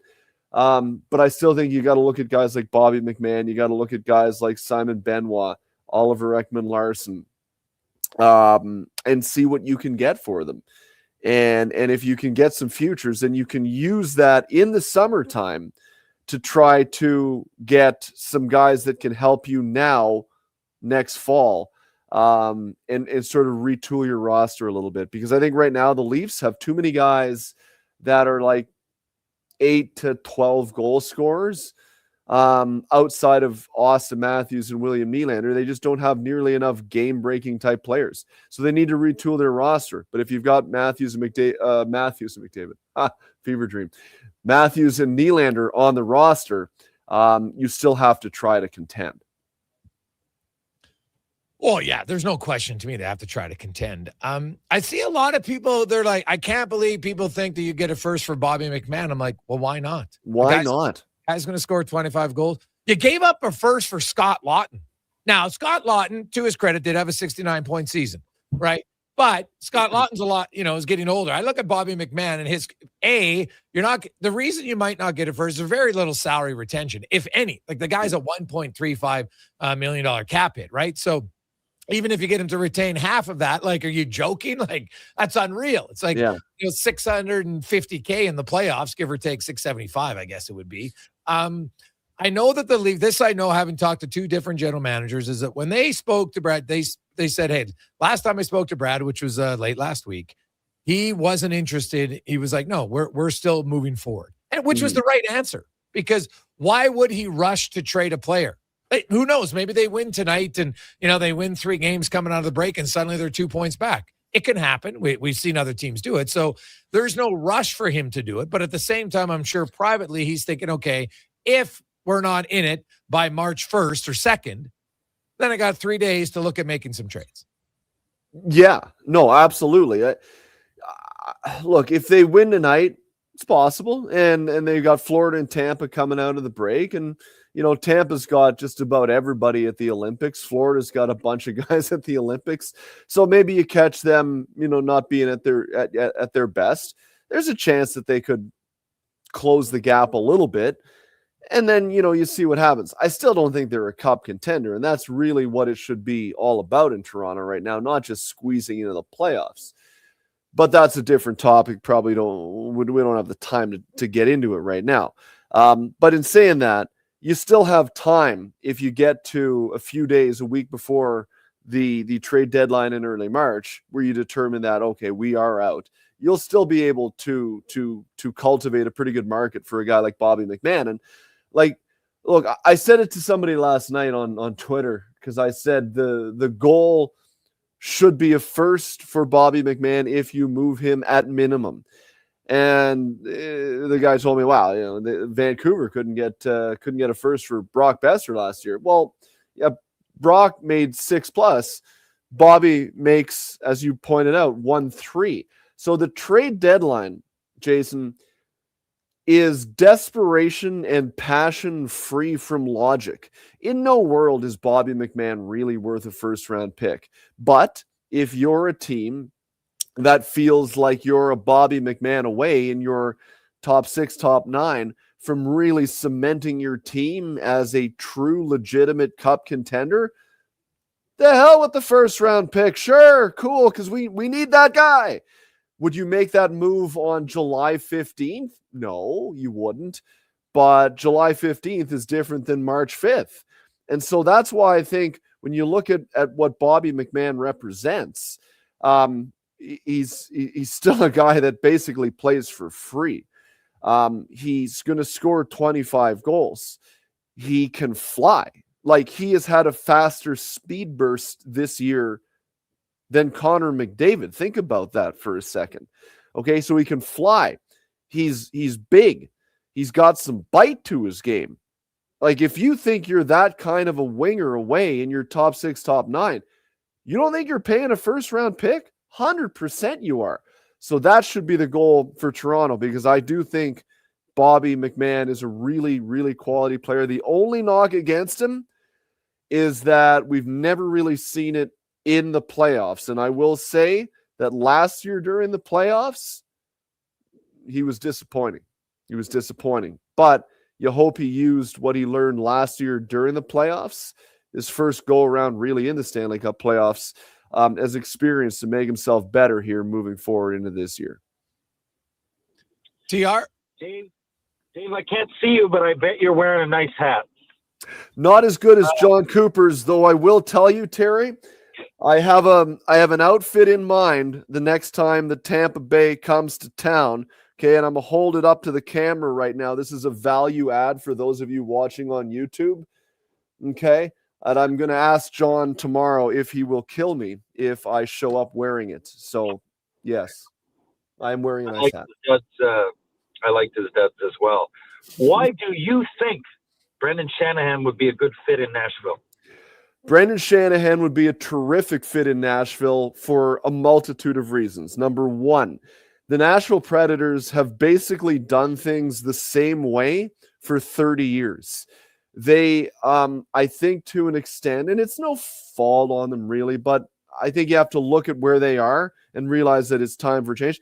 They have been such an organization that listens to so few outside of itself. They've had, David Poyler's their GM for basically their entire existence, but for the last 3 years with Barry Trotz. And Barry Trotz was the head coach, who was the head coach in Nashville for basically their entire existence until he left to go to Washington. They need new ideas in Nashville. You just do. You need to get some competing interests where someone else has a different idea. And not saying that everything that they've done is bad at all.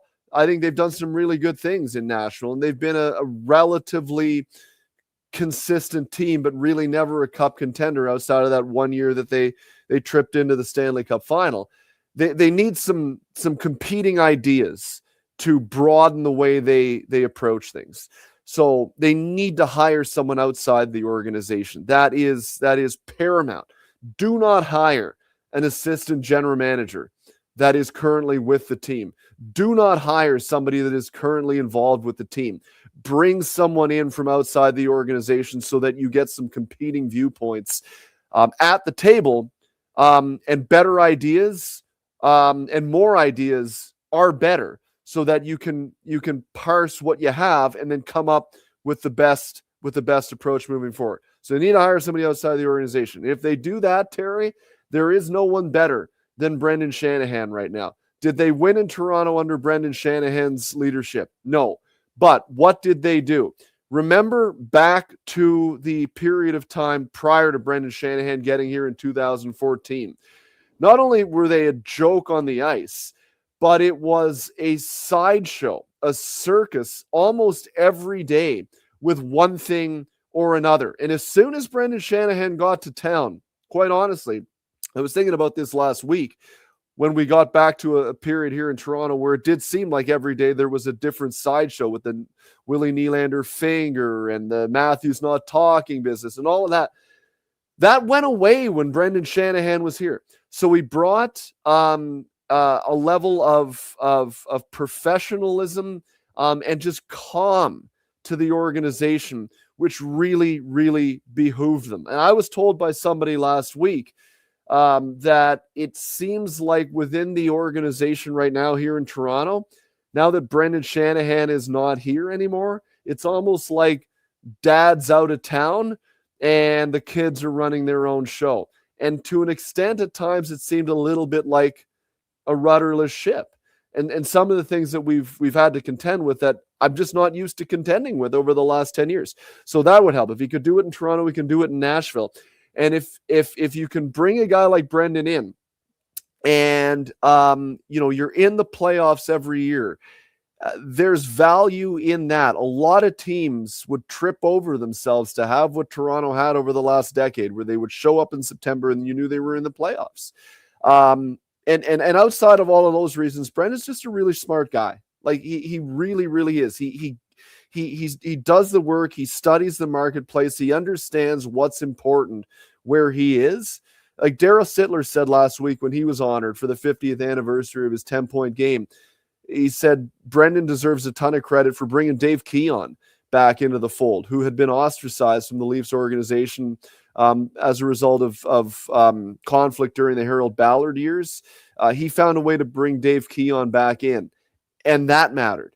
So if you're looking at all those things and all those reasons why you need to hire somebody as a head of hockey operations, and you look at the candidates available right now, with what he's done at the league, with what he's done with the Leafs, and probably the hardest market in the game, I mean, I can't think of a better candidate than Brendan Shanahan in a market where if it's going well, it's a market where you can do a lot in. It's not one where it's difficult to get guys to come.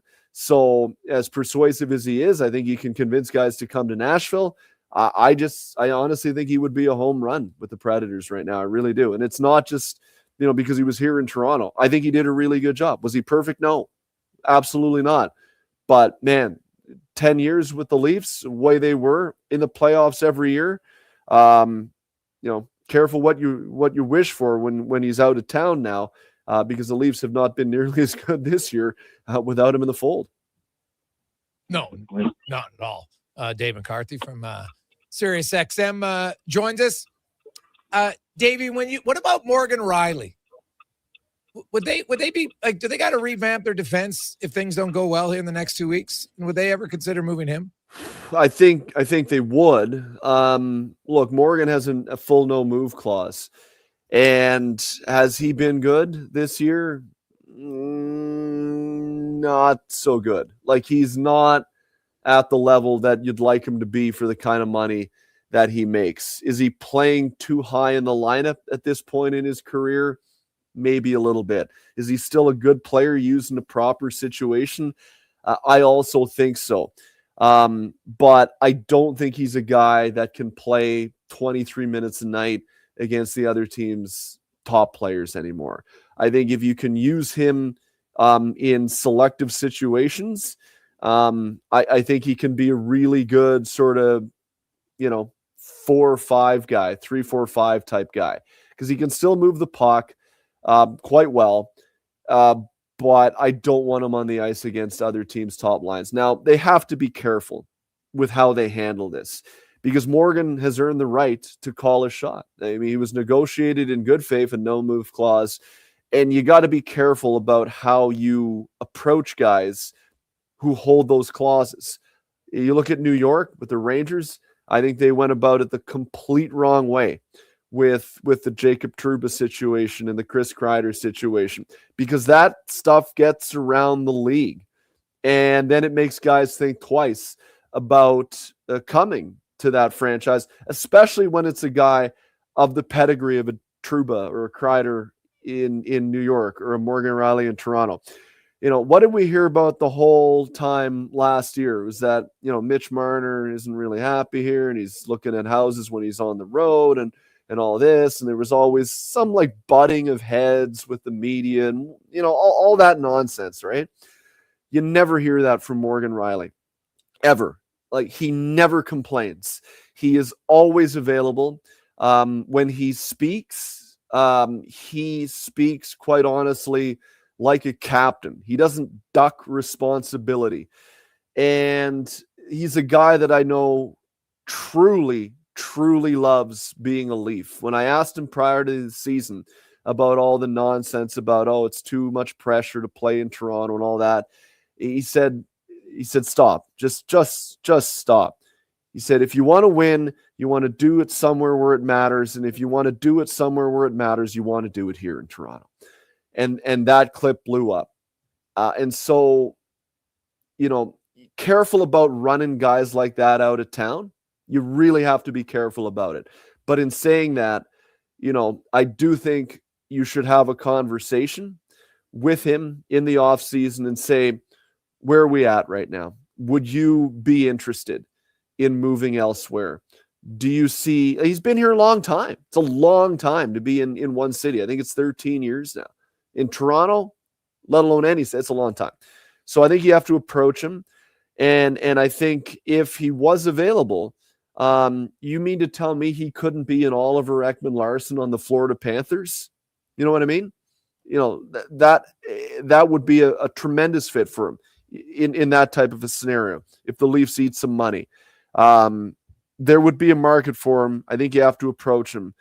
But I would caution management to be careful how you do that to a guy that's given as much to the team as he has and been a very good player as he has for a long, long time now. You don't want to be a team that develops a reputation for running guys like that out of town, because I will say he is very well respected in the room as well.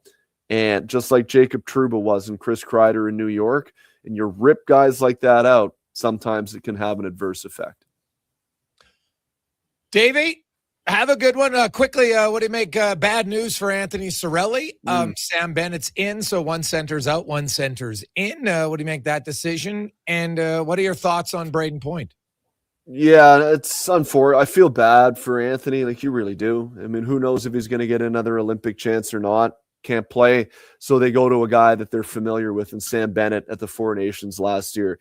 Could you have made the case that they got enough centers on their roster right now that you could have turned to a guy like Zach Hyman? Yeah, you probably could have made that case. Like, Zach's playing really, really well. And who knows, once they determine whether or not Braden Point can go, maybe you turn to a guy like Zach. I feel bad for Zach as well, quite honestly, because he's played so well. He's probably earned a spot. You can only take so many guys. But I can't say that I am against Sam Bennett being on the team.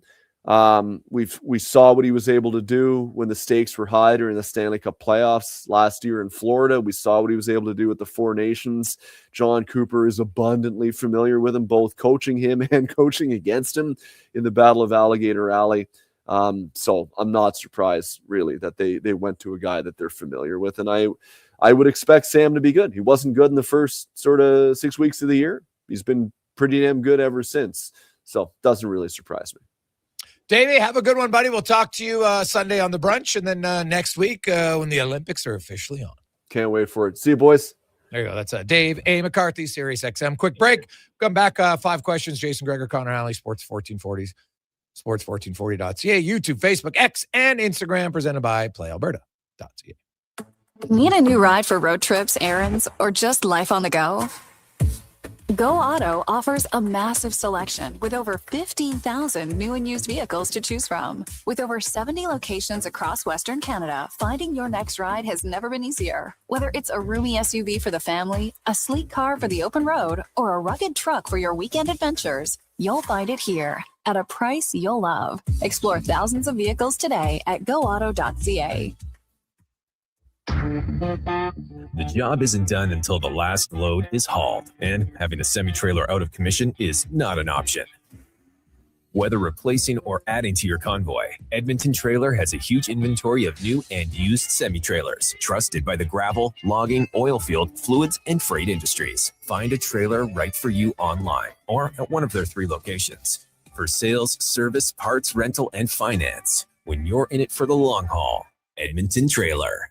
Come for Canada's largest trade shows, the biggest names in entertainment, exhilarating sporting events, and more. And stay for the experience at the Edmonton Expo Centre. Looking for the perfect place to host your next big event? From trade shows to galas, meetings, and concerts, the Edmonton Expo Centre has the space, event expertise, and service to make your next event unforgettable. With over 522,000 square feet of flexible event space, in-house catering, and operational expertise, they bring your biggest vision to life. Learn more at EdmontonExpoCenter.com today. Hey, sports fans, we've got a clear choice for you. At Crystal Glass, we provide customers with the perfect glass for any job. From home to auto and even commercial, installation or repairs, we're your team. Call 310-GLASS or visit crystalglass.ca. Crystal Glass. The job won't wait. Why should you? At AWS Welding Supplies and Repairs, conveniently located in Nisku, we've got everything you need to get it done. From product sales to servicing and calibrating machines, we're your one-stop shop. We're a proud, locally owned and operated business committed to serving our community with a proven track record of customer service. Don't let a broken tool slow you down. We offer fast repairs and free same-day delivery of in-stock items to Leduc, Nisku, and South Edmonton. AWS Welding.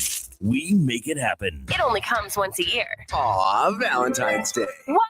No, from the top. It only comes once a year. Oh, here we go. The Rock and Roll Super Party, only at On the Rocks. Join host Ryan Jesperson on Sunday, February 8th. At OTR for the biggest football party in Edmonton. Your $30 ticket includes all-you-can-eat buffet, commemorative t-shirts, prepaid Miller Lights, and entry to all prizes, including $1,000 cash. The Rock and Roll Super Party. Only at On the Rocks. Book your table today. OnTheRocksYEG.com.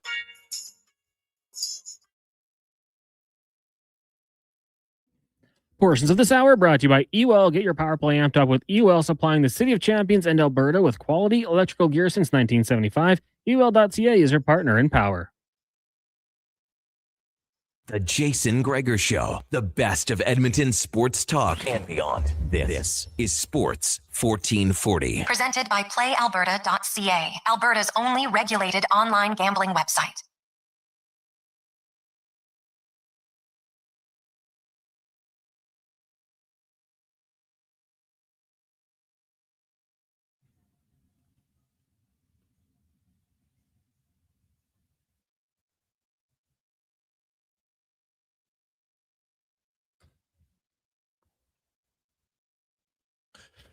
$352. How are you? Jason Gregor, Connor Halley, Terry Ryan, Sports 1440, sports1440.ca, YouTube, Facebook, X and Instagram. We got, you know what I love about the Oiler fans are all fired up.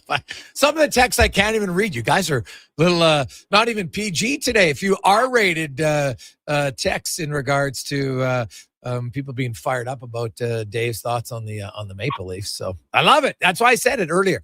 The Oilers have never played the Maple Leafs in the playoffs. They only play 2 times a year. Now, for lots of times they didn't. They only used to play like early on in the salary cap era. They played 1 time a year, and some years they didn't play. So, but yet, I think the last decade, since the arrival of McDavid, I think just the disdain for Oiler fans for Toronto and probably the media around Toronto has to be near the top of all teams. And I'm fine with it. You don't have to apologize. I'm not saying it's a bad thing. I think it just adds to the rivalry. Like Oiler fans, like you want to beat Toronto bad. I get it. I totally understand it. Get a little tired of them. You know, guys, like it's comical to consider that for years, not like a one-time, off the cuff comment, but for years, Sportsnet, TSN analysts, radio hosts, they firmly believe they wanted to have the McDavid versus Matthews conversation. And they believed it was true. It's wild. Wild. It's not true. Heck, I would take Leon Draisaitl over Matthews. Not even close. What about you, TR? We don't have them. We'll see. But to me, maybe we got disconnected with them. I don't know. But to me, that's what I find somewhat comical. And I think it's fantastic that Oiler fan. Hey, if you get juiced up on a February 3rd regular season game because it's Toronto, that's what you need. Awesome. What did Matthias Ekholm say yesterday for the players? It's hard to get emotionally up for every game. You as a fan, you can't get emotionally up for every game. You just don't. Right? Even though you try to, you're not. But the Toronto, it comes naturally. Automatically, you are more fired up for tonight's game than you are for a lot of other regular season games. And that's fantastic. Right? That's fantastic. That's what you need. You want a few games and then tomorrow it's Calgary. Right? Like it's Calgary. It's easy to be like, God, even though the Flames stink, you still want to pound them. You probably got buddies in Calgary, got some friends, maybe, your family's in Red Deer. They're like in the border town. Which one do I hate or like? It's awesome. So, you know what? I love the fact that people get that amped up about the Leafs. Because it's not like the rivalry's that much on the ice. Like you play twice a year. Now, the Oilers fans, you know what's funny? Like the Leafs have kind of handed it to you. As I mentioned, the Oilers haven't swept the season series since 1989. It's only ever happened once. Heck, the Leafs have swept the season series 6 times in the last 15 years. So, it is a big deal. And I can see why the text line people are fired up. Some of them I can't even read, but that's okay. Right? It's always good. I appreciate the ones I can't read because it still gives me a good laugh. It's just fun. Like rivalry games are great, whether it's for fans, whether it's for teams. Like I don't know if I think Connor McDavid, when he goes to Toronto, obviously he wants to beat the Maple Leafs, no question, right? He grew up a Leafs fan. He talked about it in his article yesterday. Like that's normal. He's not a Leafs fan anymore, but he was, right? And now you look at it like the Oilers, hey, they want to win tonight. They want to play better defensively, but they also know, like, they're not stupid. You look at the standings, TR, and it's near. They say, hey, we beat Toronto. We're just, we're the nail isn't in the coffin, but we can take a pretty good swing at it if you can beat them in regulation tonight. You just add to that nail going deeper into the coffin. Oh, for sure. And you also are aware that you let in 7 goals last game. For me, I would be, you get a tie to get up going into the break. The break's going to be exciting for a lot of players, but I just think you can't lose sight of that. And Toronto aren't coming in limping, but close to it. And if I'm the Oilers, that would be my mindset. But I'd want to get on them right away because, as you can see, with Willie Nylander, scored on the first shift. I think that was like the second or third time he's done that in the last 10 games he's played. I don't know. For me, Toronto play a lot worse when you don't give them a chance to begin with. Yeah, no, that's valid. Hey guys, what's your thoughts? Why would Janmark not come out over Lazar? Pete, that, you know what? That's a totally fair question. I think it's a very fair question. What the hell has Matthias Janmark done lately that's better than Curtis Lazar? A whole lot of nothing. Yeah. He's not hitting. He's not scoring. Like, he skates fast. Okay, that's great. But, he's on the penalty kill, but so is Lazar. And Lazar can start the penalty kill because he can take a face-off. Janmark never starts the penalty kill. He's never on the first unit. So are you telling me they couldn't? I think it's a totally fair question as to why, Lazar is always the one getting the press box and never Janmark. It's a totally valid question. I don't think Janmark is doing that much more than Lazar at all. Right? Do you? Oh, yeah. No. I'm totally with you. I wouldn't even blink at that decision. But when Lazar is out there, he's out there usually with a purpose.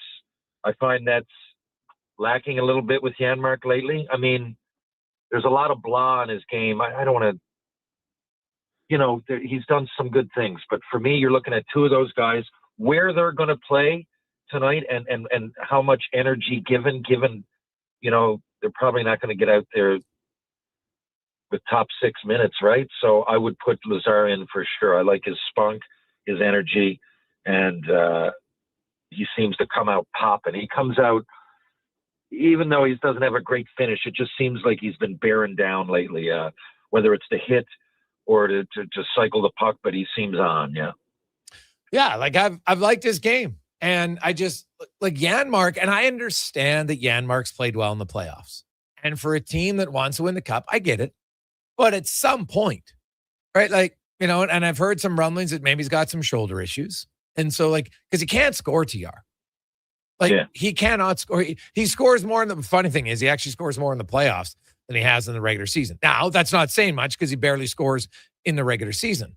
But I do look at Janmark and say, hey, like, they need more from him. There's just, he skates fast. I get all of it. But I look in his last 120 regular season games, he has 3 goals. He had 3 goals in the playoffs last year, had 4 goals the year before.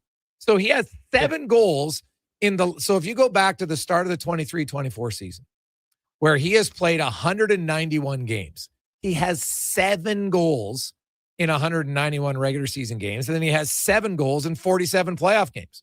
Like, his playoff numbers, I have no problem with. None whatsoever. Like, that's a guy that's on pace for 11, 12 goals in a season. Awesome. But in the regular season, like, the guy is basically non-existent offensively. Like, at some point, you have to do something, don't you? Yeah, well, you want to make an impact for sure. You want to get out there and do something. I know his numbers are abysmal given the fact that he plays on the Oilers, who generally, and I know he's not on the first line or two, but yeah, you would think that at some point that would pop, like the goals. You know what I mean? You're just on the ice on the Edmonton Oilers for a full season. Last year, 80 games, 2 goals. I don't know, man. But yeah, there are intangibles, like you said. I mean, he's fast. I guess there's a whole lot of analytics that would support putting them there, or else he wouldn't be there. But I'm taking, honestly, just eye test alone. Right now, where we are, I would take Lazar without even thinking about it, given the 2 choices. Yeah, I agree. Just the way he's going now, like, he can't always just look to the same guys. To me, I think if you want to shake up your room a bit, and I've always believed that if you're just changing out 4th liners, it's not doing much, right? And I'm not saying there's anyone in the top 9 that should come out, no chance. But if you're putting Mangiapane in, I think it's a fair question to at least ask, why is it Lazar always and never Janmark? So just a thought. Quick break. We'll return. Cam Tate joins us. We got your Chuck and more. It's a Gregor Show presented by PlayAlberta.ca. But first, we get to the con man and a sports 1440 update brought to you by meals.loca.ca. Every fresh chef-crafted gourmet meal is handcrafted from scratch with fresh ingredients and arrives at your door, fully cooked and ready to heat, eat, and repeat. Meals.loca.ca. This is a Sports 1440 update. The game day Oilers Leafs down at Rogers Place. Puck drop 6:30. Pregame coverage here on Sports 1440 is going at 5:30 with Andrew Walker.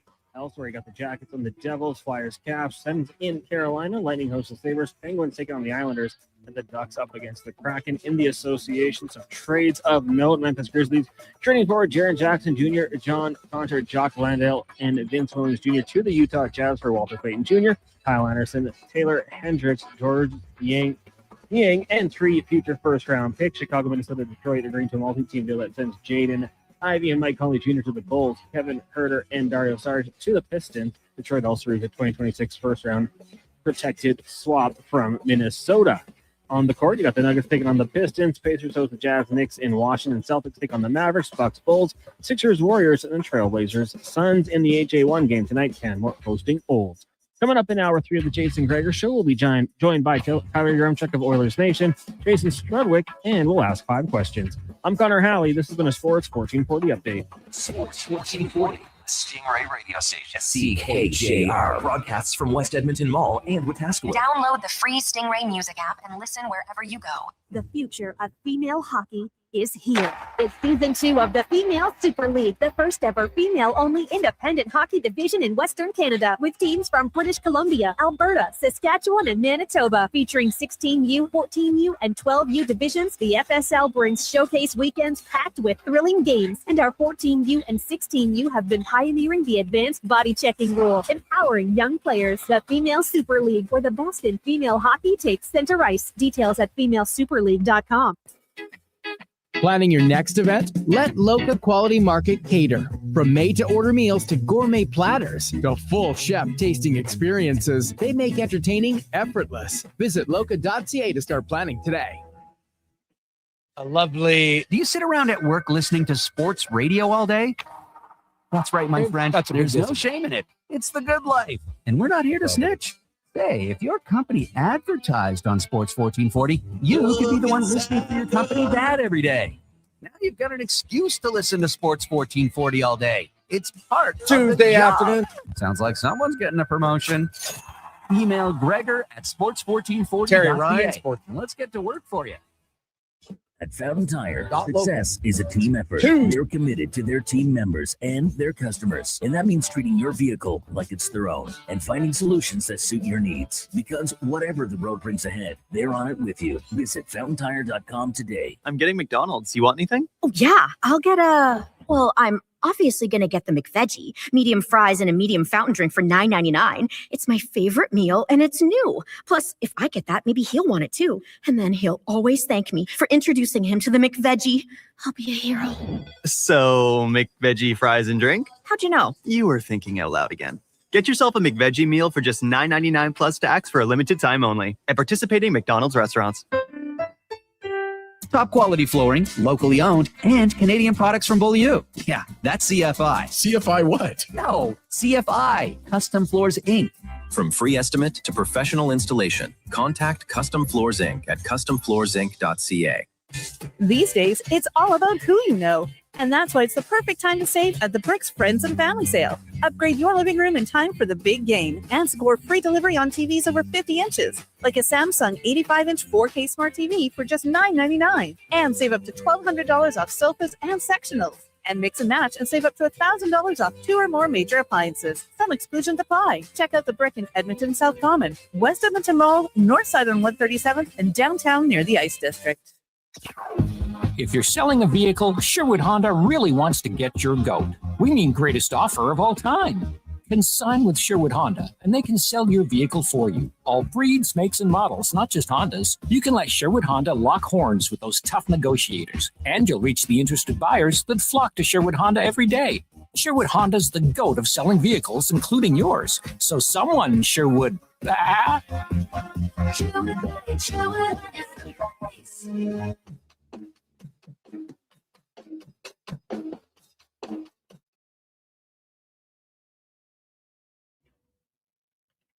Portions of this hour brought to you by Papa John's. It's Terrific Tuesday. Get 40% off any regular price pizza when you use the code word 40Tuesday at the start of each pizza order at papajohns.ca or on the Papa John's app. This is Sports 1440, where Edmonton talks sports. On YouTube, Facebook, and X. Here's Jason Gregor. Brought to you by playalberta.ca.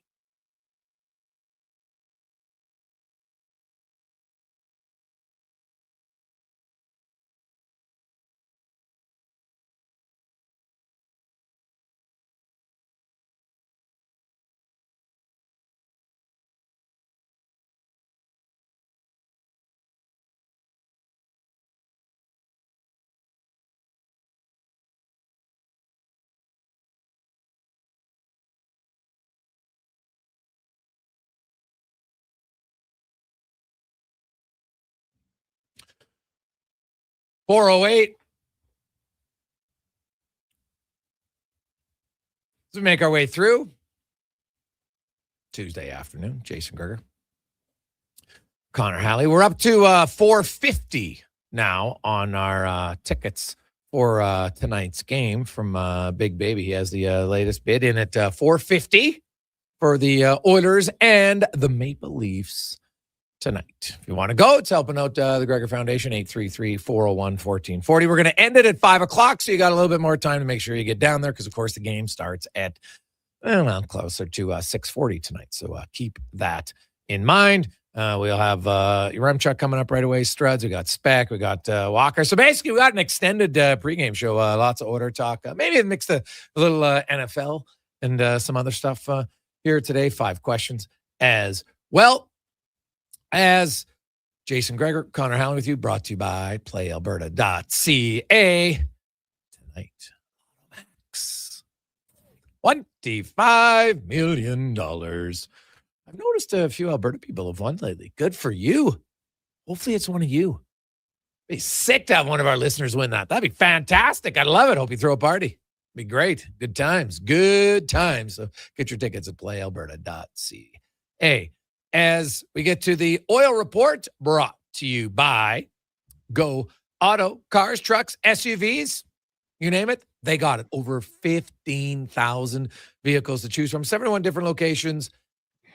GoAuto.ca, your place to look for a vehicle, as Tyler Yaremchuk from Oilers Nation and Daily Faceoff joins us as Ty, preparing yourself, man, for the golf Olympics.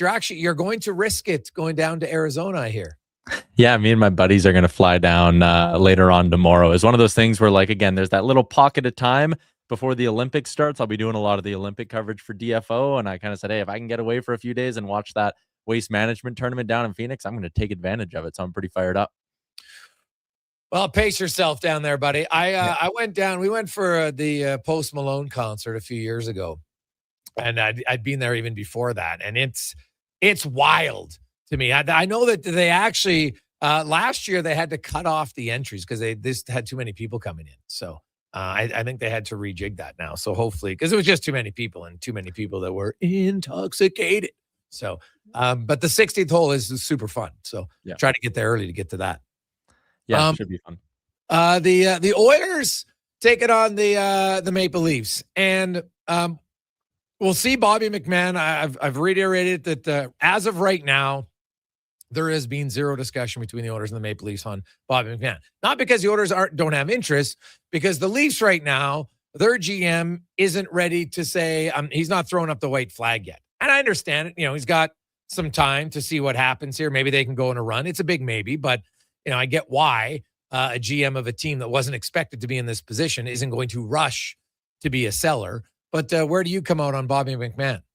I like Bobby McMahon. I mean, a lot of the metrics kind of check a lot of boxes that I think the Oilers should be looking for. When you watch him play, he looks like a very, very fast player. Then you go look at the NHL numbers and it's like, yep, he's in the 98th, 99th percentile for a lot of those speed metrics that the NHL tracks. He's a guy who at times can bring a little bit of physicality and scoring touch as well, right? Like ever since he's stepped into the NHL, he's found a way to be a relatively consistent goal scorer. And I think what the Oilers should be most attracted to is the fact that he's a goal scorer who doesn't just do all that scoring on the power play. Now, again, we've had guys roll through town who fit that same description and they haven't quite worked out. But still, for McMahon, an Alberta boy, to be a pending UFA, to be a cap hit at $1.35 million, that would be very, very easy for the Oilers to fit in. And a piece that I think can play up and down your lineup a little bit. It makes sense that they'd be all over him. And if the Leafs sell, I would imagine Edmonton's going to be one of the first teams calling if they make McMahon available.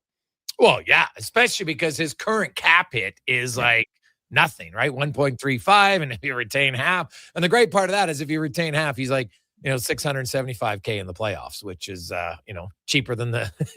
Now, I wonder, I guess by rule of the law, if it's 50% of what his cap hit is, then he's $675K in the or whatever it would be, maybe a little bit higher than that. But either way, it would be exceptional value. And you know what? He can really skate. He's big. He's not overly playmaker. He's probably a complimentary guy, but he's big and strong. doesn't have a boatload of playoff success, but I don't necessarily hold that against him. I just think Edmonton needs to add a little bit more size and speed up front. And the fact that the guy can score, he's on pace, 18, 25 goals, that'd be a good addition.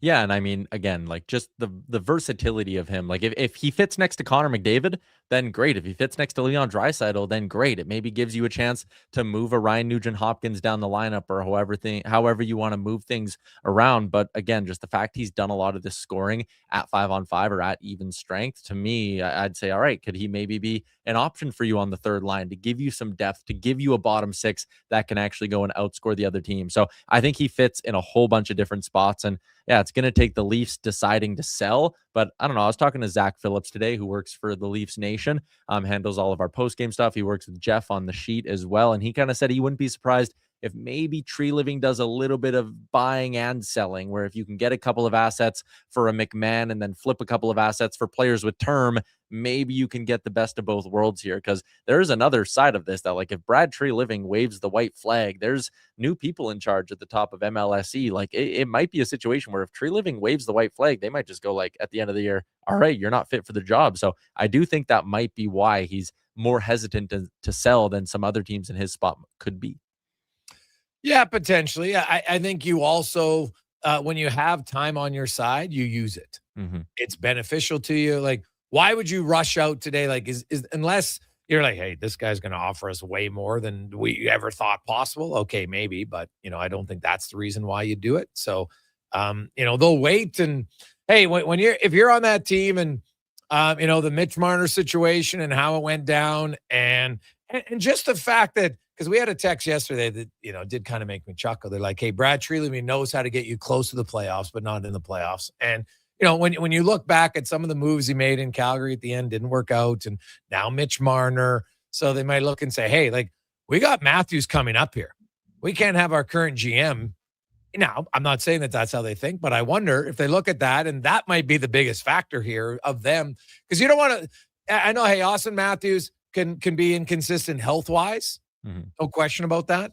But it's hard to just give up on Austin Matthews, and because then all you're doing is looking for the next goal scorer. You know what I mean? So it's a tough situation for them. They haven't had a lot of success yet in the postseason. They let Marner go, and how's that worked out? Like, would it get better if they let Matthews go? Like, be hard to fathom that.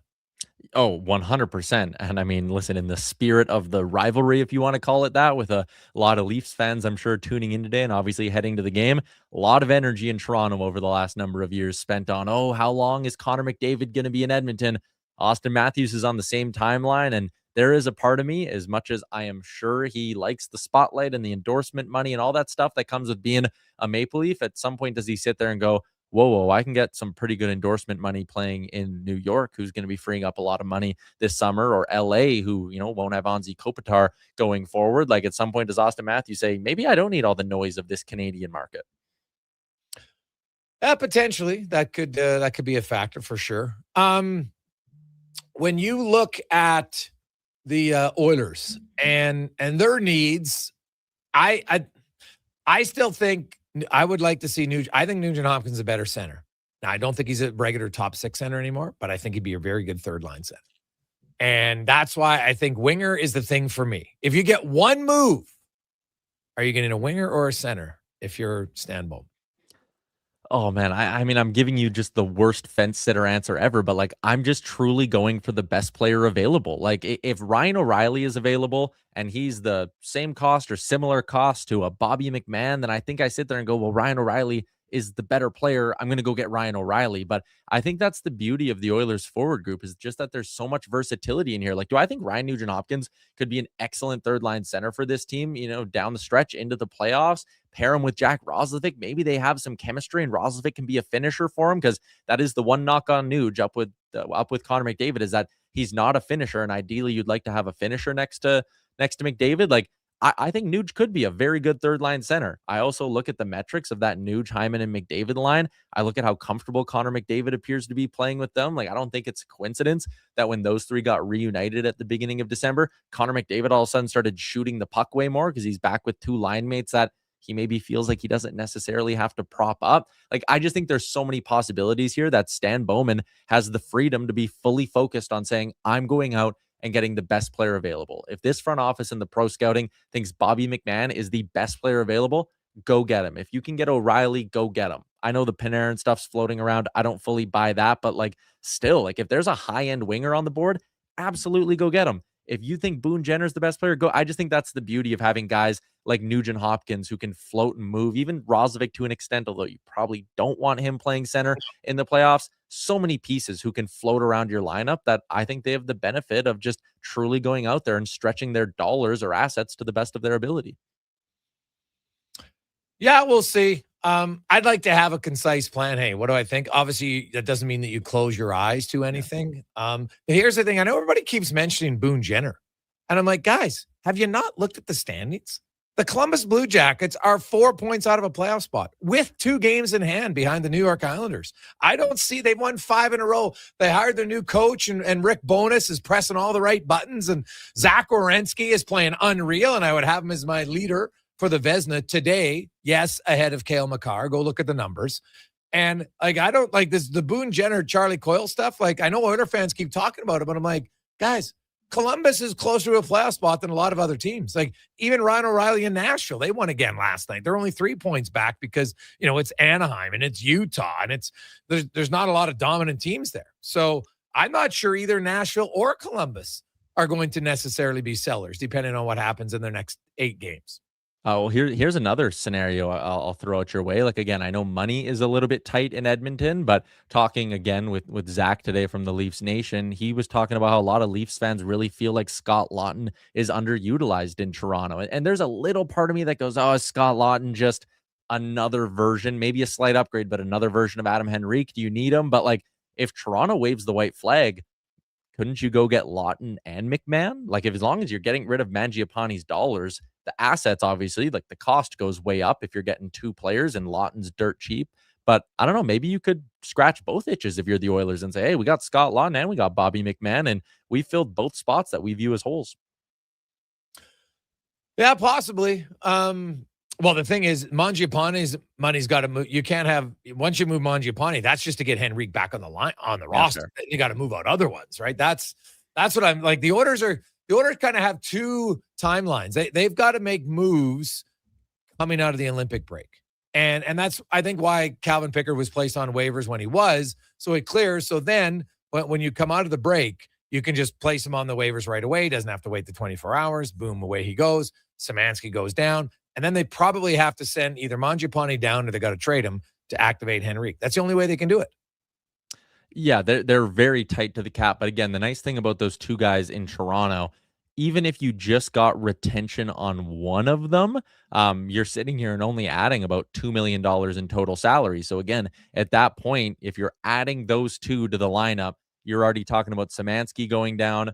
I mean, maybe it's a Curtis Lazar who loses his job, unfortunately, because you get a guy like Laughton. Although, again, don't take that as a slight on Lazar. I've loved what he's done so far this year. Maybe you have to make a tough call on a guy like Matthias Janmark or whatever, but you all of a sudden don't need to free up a lot of money to go get those 2 guys. So I know there's still some talk too, like could the Oilers look to add on the blue line? A name like Logan Stanley fits that mold of a McMahon and a Laughton, where he's a pending UFA, so you don't kill any of your financial flexibility going forward, and he's dirt cheap right now. He'd probably cost more than I'd like to pay for a guy with Logan Stanley's upside when it comes to assets, but I think that's the area the Oilers are going to be shopping, is these guys who are in that $1 to $2 million range, who are having great years, who can help them out depth-wise, because they're so tight to the cap. It's just their hands are a little bit tied in that sense.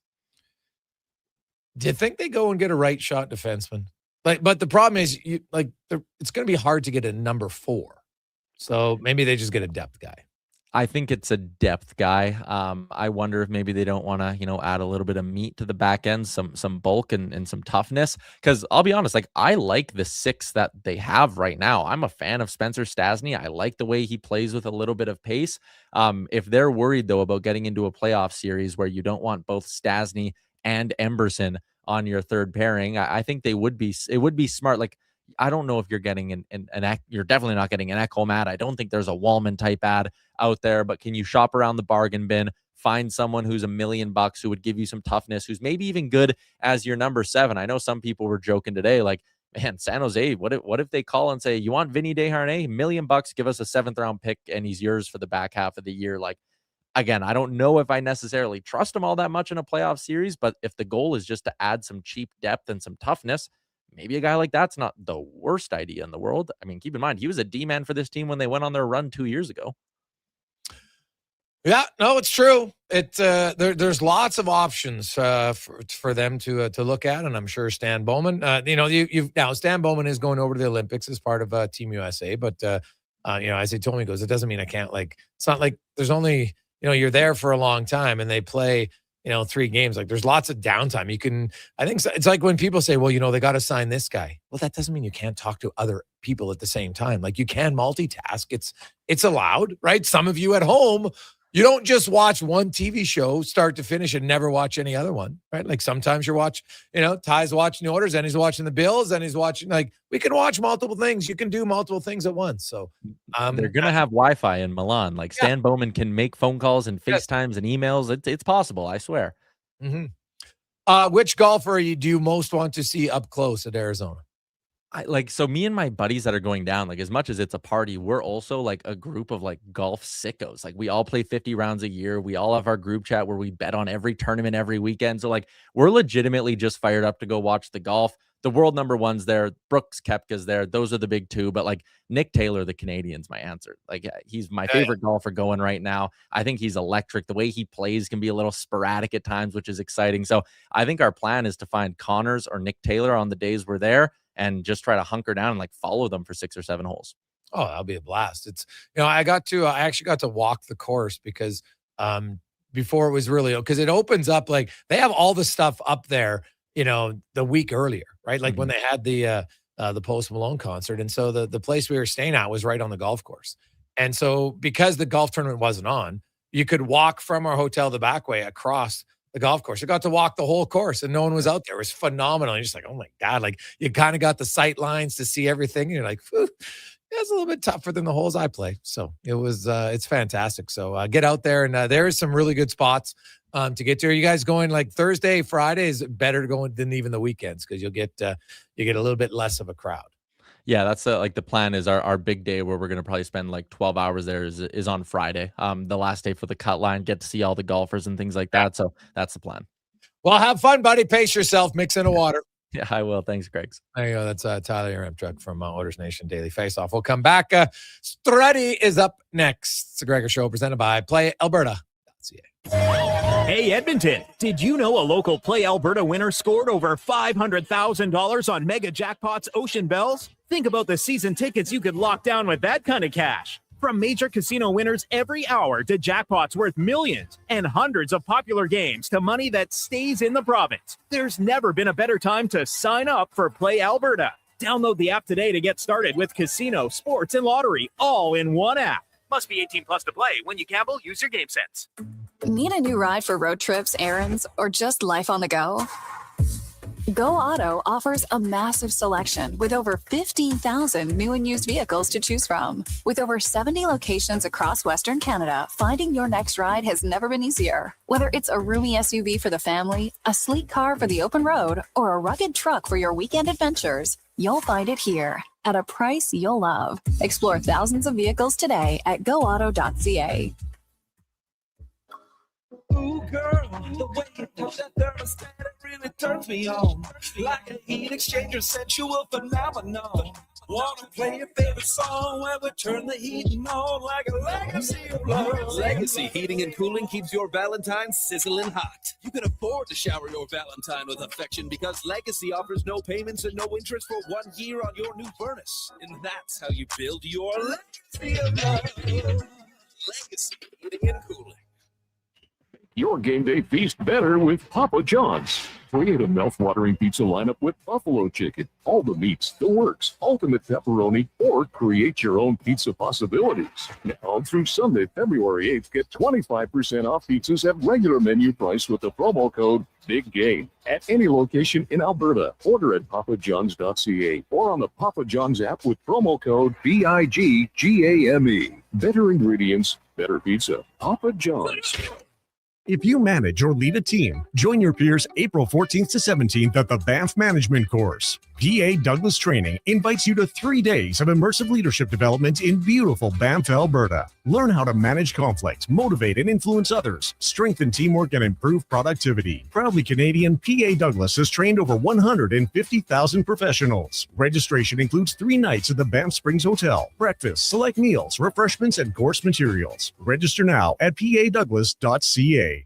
Wow, get ready for a silly hockey fans. Your partner in power just skated onto the ice. EWEL.ca, the new e-commerce website for electrical wholesalers Edmonton, is ready for the power play 24/7, 365. UL skates to where the puck will be in 5 years. Now that's forward thinking. Killer selection, slamming products from the best brands, and legendary service. Don't sit on the bench. Get your account today at EWEL.ca and win that project. Plug into your partner in power. Get an EWEL.ca account today. Invest for today and tomorrow. Vision Credit Union makes it simple with 2 RRSP options to fit your goals. Choose a secure term deposit RRSP with guaranteed returns or a mutual fund RRSP offering higher growth potential with exciting opportunities. With an RRSP, you'll save on your income tax, grow your investments tax-free, and get closer to your dreams, whether it's retirement or your first home. The deadline to qualify for 2025 tax deductions is March 2nd. Learn more at visioncu.ca. Every lunchtime, hang with Low Tide. Weekdays from noon to 2 on Sports 1440. Low Tide and Declan Kruger gives you the deep dives, sharp analysis, and Edmonton sports talk done right. Your game, your station, Sports 1440. Jason Gregor isn't just a sports guy. He's a community builder. With over 2 million raised for local charities and his Gregor Foundation, he's making a difference on and off the air. Check out Gregor weekday afternoons on Sports 1440.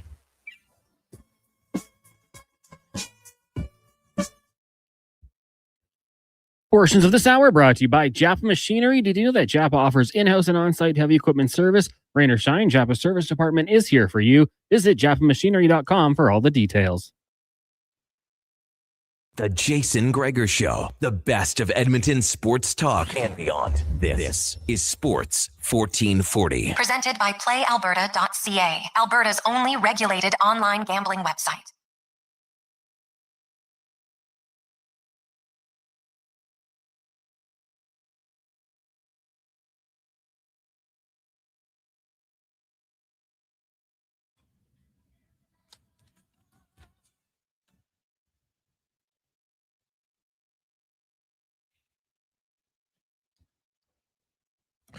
.4:30, we continue on a lovely Tuesday afternoon. Nick has come in at a bit of a $500 on our tickets tonight. Oilers and the Maple Leafs will do till 5 o'clock, around 4:55 when we go to break. So one in on that, 833-401-1440. 833-401-1440. Oilers and Leafs tonight. Good seats in the lower bowl where the Oilers attack twice. It's time now for Struds On, brought to you by Action Electrical, one of the most diversified electrical contractors in Alberta with 4 divisions in project service, testing, and solar. In testing, they do preventive maintenance for your electrical distribution with infrared, ultrasonic, arc flash studies, and other testing options. That's actionelectrical.net. Struds On.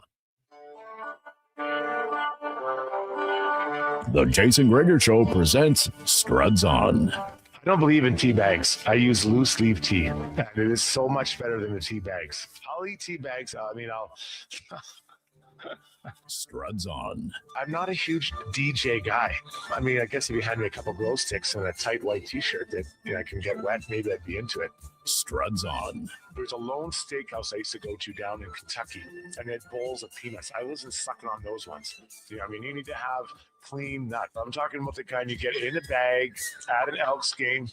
You know what I mean? It's time for Struds On.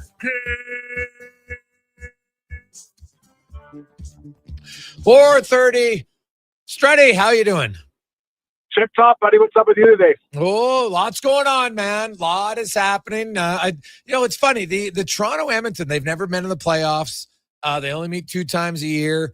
But man, the building's louder. Like there is a good rivalry. Maybe even more with the fans than it is with the team. but it just makes for usually these games are highly entertaining. Well, listen, this is a fan base that travels really well. There are Maple Leafs fans everywhere. They're like a rash across North America. They cheer for their team. And I'll give them credit. They hang around, man. For a team that has a lot of success, they definitely support that team and stay with it. Not unlike like the New York Jets fans in the NFL. So, they're wildly passionate about their team. And I think a lot of this stems from maybe some jealousy, right, about what's happened with the Oilers recently and some of the success they've had, although not translating quite to a Stanley Cup, but close. And then they're feeling maybe they're transitioning out of their window, if it was a window in the first place. So I love that rivalry. It's going to be loud tonight. The Maple Leafs are playing a little bit better, obviously a couple wins in a row, but I think it's really healthy when you do have fan bases that travel as well as the Leafs fans do. Yeah. Well, do they travel that well, or do they just have a lot of Leaf fans out here? That's the question I've always asked. And, I wonder, like I get, older, but I wonder kind of like if you're 30 years of age, like no offense, if you're from Western Canada, why I would be curious why you'd be a diehard Leaf fan. Just curious why you'd be one. Like I get why you're fans of, the New York Giants because there's no NFL team in your backyard, right? I get it, right? Like you're a fan of the Elks, but your NFL team is that. So I was just always kind of curious about, maybe it's because, they grew up during the decade of darkness and they're like, I couldn't cheer for them. So, could be that simple. So we'll see. But the Oilers themselves, against the Leafs, Strutty, back to when you played, the Oilers have only swept the season series once in franchise history, back in 1989. A win tonight, and they could do it for the second time. Yeah, that's pretty incredible. I guess we only play each other twice a year. So maybe it doesn't have quite, and there's not a ton, like as far as like, other than the 2 points, there's not a ton riding on it. It's not like it's an inter-squad or inter-division game. But listen, the Oilers, they need to accumulate points too, right? Yes. Vegas has kind of done them a solid by, losing the last couple and then giving the Oilers a chance to kind of recoup some of those, or Vegas is making up some of those games at hand they had. So now they're within striking distance. So they have 2 games against teams they should beat. Just park everything else. But the Leafs and the Flames are 2 teams they should be able to win. They can bank these 4 points. Who cares what Vegas does? It moves you further up the ladder or keeps you where you want to be. So I think this game tonight for the Oilers is it's important, and they're all important.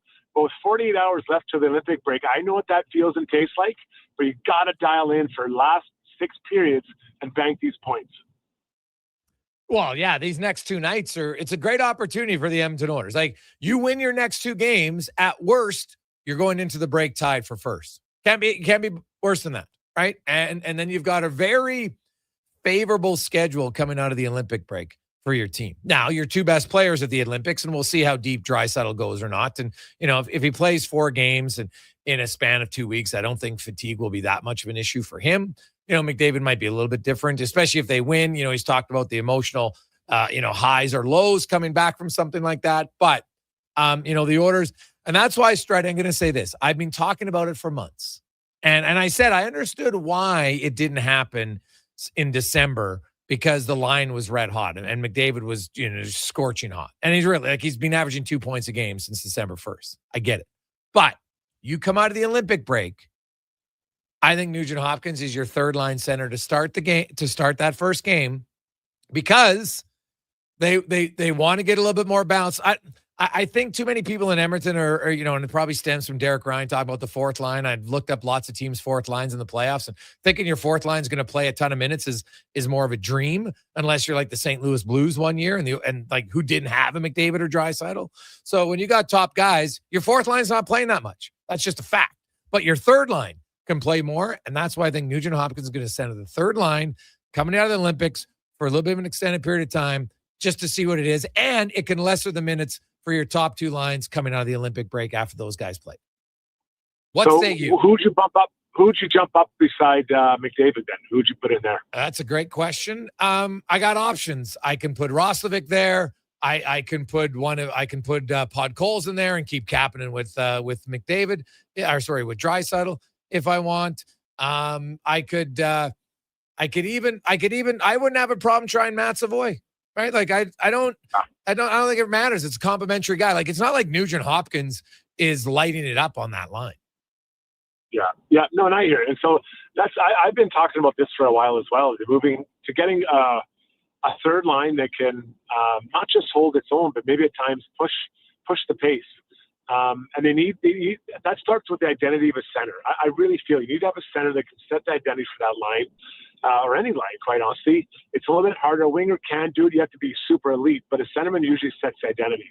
So I'm with you. If you want to put McDavid or Nugent Hopkins at center of the third line, that's great. And then you have to have complementary people to play with them to push the pace, right? You want to try to make a difference and not just hold your own. You know, Szymanski, he's been okay, but it feels like a placeholder right now. I don't know if that's, I don't believe that's the solution in the short term, but he's been okay. But I'd like to see something that maybe a little different. So I might leave Roslovic beside him in that spot. So it'd be Nuge and Roslovic, and then you got to figure out, maybe you need a little bit bigger body and someone who, you know, can maybe move a few people around. So you got to figure that spot out. The fourth line's not bad, and then that leaves you with the top two lines. So I'm with you. It feels like they're probably a player short for the kind of identity I'm talking about, a bigger guy that can lean on some people and take some hits and create some space. So couldn't you just split up Podkolzin and Kapanen and have Kapanen with Nugent Hopkins, Podkolzin with Draisaitl, and Hyman with McDavid? Yeah, and that works as well, right? You can spread that out without, you know, having to bring someone in. That's for sure. And I just like, you know, Kapanen can skate really quickly. Obviously, Nuge can get there. Roslovic can get there. Podkolzin isn't slow. McDavid and Leon, I can leave those guys. Hyman works well. So you're getting speed, but that size, Savoy, you know, does he need to play with someone that's a little bit bigger? Like, I guess I wouldn't want to see Savoy, Roslovic, and Nuge. To me, that's not the line. Yes. So, you know, if you want to bring Kapanen back, I'm all ears, man. Or Podkolzin back, although Podkolzin and Draisaitl seem to be, you know, tag team partners. So, I think that's there's something there for sure, and they just need more of that third line. Like, you know, the fourth line is now starting to look like they're pushing the pace and spending time in the offensive zone with Curtis Lazar's creating an identity for that line. They need the same for the third line. Jason Strudwick joins us here on Sports 1440. Struddy, there's lots of talk about Artemi Panarin, and you know, I was digging into his numbers. You know, Panarin he'll turn 35 in October, but he's not 35 on July 1st. So he doesn't turn 35 until October. But and so that impacts some things in contracts and everything. But Artemi Panarin in the regular season has been a 1.15 point per game player. In the playoffs, he's been a 0.84. So a pretty significant drop, which is unlike, you know, the superstars like McKinnon and McDavid and Kucherov and Draisaitl, right? And even Pasternak. So do you have concern? Like, I know I'm not sure it even makes sense for Edmonton, but like, I'm hearing the numbers for Panarin, and I just, at his age and the fact that to date, he's been less effective in the playoffs than he has been in the regular season, that gives me pause to want to pay him huge money, even on a shorter term deal. I'm with you, and I love the bread man. I love the way he plays. I think there's a lot of things he does well there. They already have two guys that can really make it happen offensively with Connor and McDavid. Now, I always think, Connor and Leon. Where do you put them on the power play? You know, who's coming off of this power play unit? Probably not Bouchard. Nuge seems to be beloved on that power play. He does a lot of things, and then Hyman. Mm-hmm. So you're going to sign a guy for big money, and right away my first thought, where's he fit on the power play? Oh, we'll put him on the second power play unit. Yeah, you, me, and Jason Gregor. That's the line. Like, you're not getting on the power play the second. There is no power play. So to me, you're paying a lot for something that maybe the guy won't be used at. I would allocate that money to find a big, fast winger that can score. My dream is Alex Tuch. I know it's probably impossible. Whatever you ask me, that's what I'm telling you. I think they need something like that rather than a Panarin. And I know people love the high flying, you know, superstar. He's been a really good player for a long time. I don't see the fit with this group. It would be redundant having that type of player, especially when I look where he's at his best on the power play. Yeah, I wholeheartedly agree with you. I just don't think Panarin is. If he was a rental for 1 year, maybe I'd consider it. But even then, I'm like, I'd like them to get a winger with a little bit more skilled size. Now, it's hard to find more skill than Panarin. The guy is obviously incredibly skilled. I don't doubt that. But the playoffs is just a different game. And smaller skill guys in the playoffs, Struddy, not all, but lots of them they drop off a bit in the playoffs just because it gets, like that's what made Patrick Kane so special is he was a smaller guy, but come playoff time, that's why he's showtime. He showed it. Like he showed up in the playoffs and not a lot of smaller skill guys do. And so look what the Edmonton Oilers have right now. Stan Bowman's done a good job acquiring talent, right, without draft picks. So Savoy, smaller skilled player. Quinn Hudson, smaller skilled player. Isaac Howard, same thing. We've got who am I missing? Someone else. Roslovic. Not a huge guy, but skilled guy. So you already have a lot of those. Are they as good as Panarin? No, they're not. But do I want to pay? What does he want? $40 to $50 million? I mean, that's a pretty big tag for something you already have a lot of. I would take a look at. And I know we're getting more into the off season, but that big winger that can, and not unskilled. I don't want a fridge. Someone's like, oh yeah, Sutter just likes big fridges. No, I want guys that can get there and score. And Evander Kane, when he came here at first, big guy that can play heavy.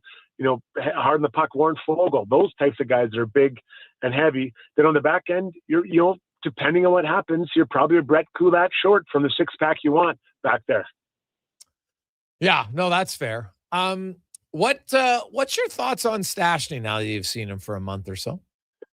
Yeah, I still really like the way he moves and skates. I think that for him to be the ultra effective player he wants to be, he's got to use skating really well, but pass the puck and has to be crisp and on the tape, right? Every pass he has to make has to be on the tape because he's not able to out-muscle guys or anything like that. So I would like him to really dial in. And let's watch tonight how his passing is just connecting. Is it connecting? When it is, he sure sets those forward up nice. So I'm liking what I'm seeing. I thought it was interesting was that last game or 2 games ago, he and Emerson started the penalty kill. Yeah. And I was like, wow. And not that they should or shouldn't be, but that's quite an endorsement when you have 4 other guys that are sitting on the bench. So that was a positive eye opener for me.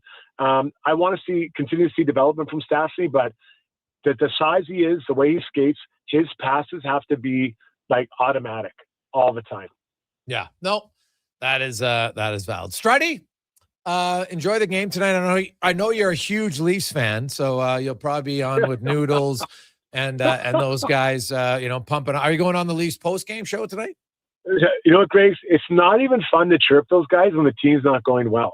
Like, it's not even fun. It's like a pity chirp, and that's not even fun. You kind of just like this team, and I know you didn't ask me, but the Leafs, to me, are at a pretty big crossroads. Like, first off, they have an accomplishment, so it's not like you're taking, dismantling Rome at its peak.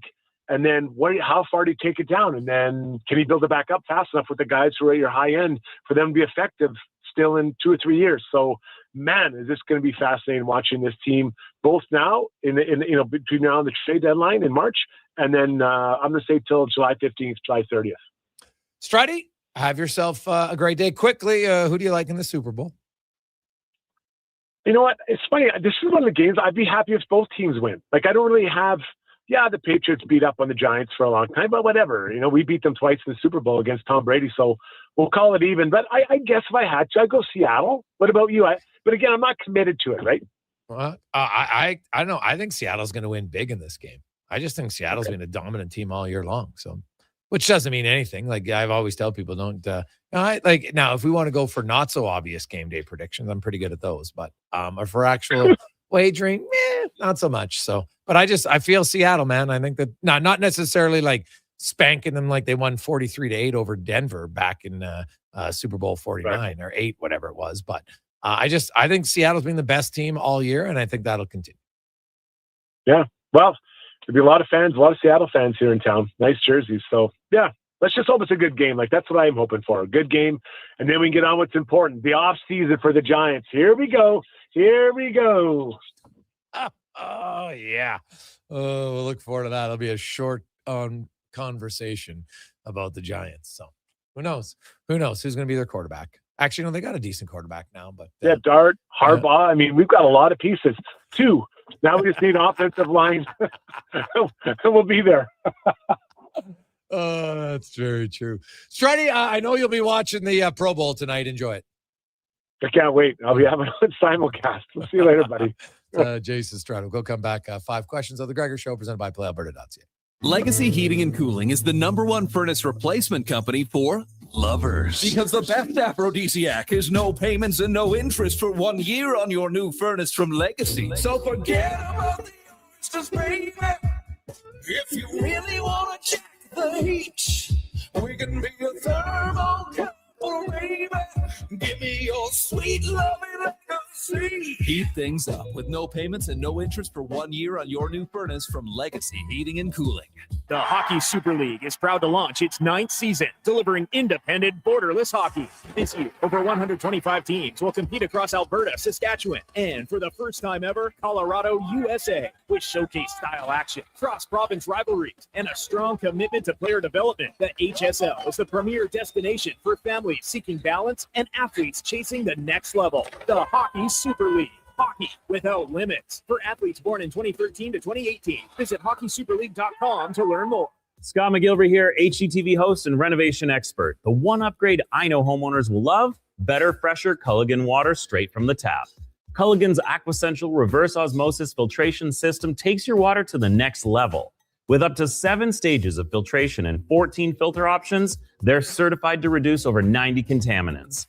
Your tap water is about to get a major upgrade. Safer water that tastes great.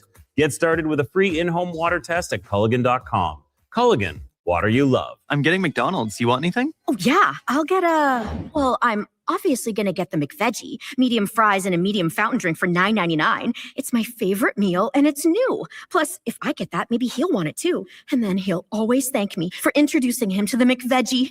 I'll be a hero. So, McVeggie fries and drink? How'd you know? You were thinking out loud again. Get yourself a McVeggie meal for just $9.99 plus tax for a limited time only at participating McDonald's restaurants.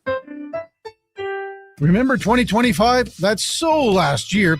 But seriously, St. Albert Dodge needs to clear some 2025 models off the lot to make room for new inventory. So they're having a huge clear out of all the remaining new 2025 Jeep Wrangler Saharas. The Sahara package is the best seller, so they have a great selection to choose from and priced from as low as $59.9. I don't have to tell you, these are going to go fast. So get there before they are gone. Just head up the trail and see how easy it is to do business at St. Albert Dodge. These days, it's all about who you know. And that's why it's the perfect time to save at the Bricks Friends and Family Sale. Upgrade your living room in time for the big game and score free delivery on TVs over 50 inches, like a Samsung 85-inch 4K smart TV for just $9.99. And save up to $1,200 off sofas and sectionals. And mix and match. Save up to $1,000 off 2 or more major appliances. Some exclusions apply. Check out the Brick in Edmonton South Common, West Edmonton Mall, North Side on 137th, and downtown near the Ice District.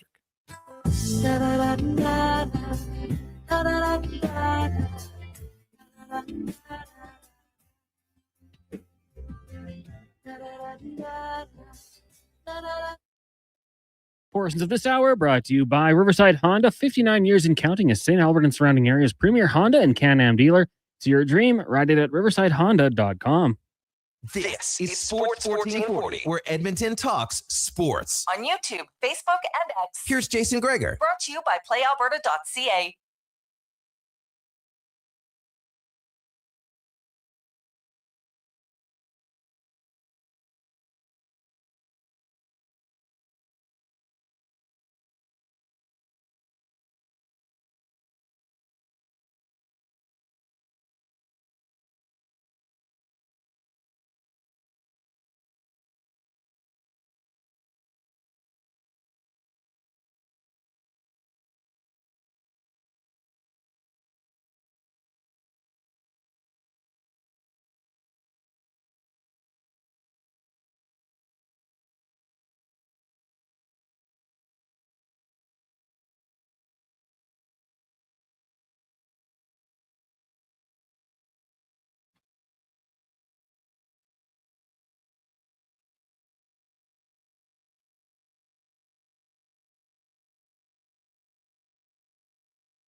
.452, Sports 1440, sports1440.ca, YouTube, Facebook, X, Instagram. Thanks for listening. Thanks for watching. It's Gregor Show, always brought to you by playalberta.ca. Lotto Max tonight, $25 million.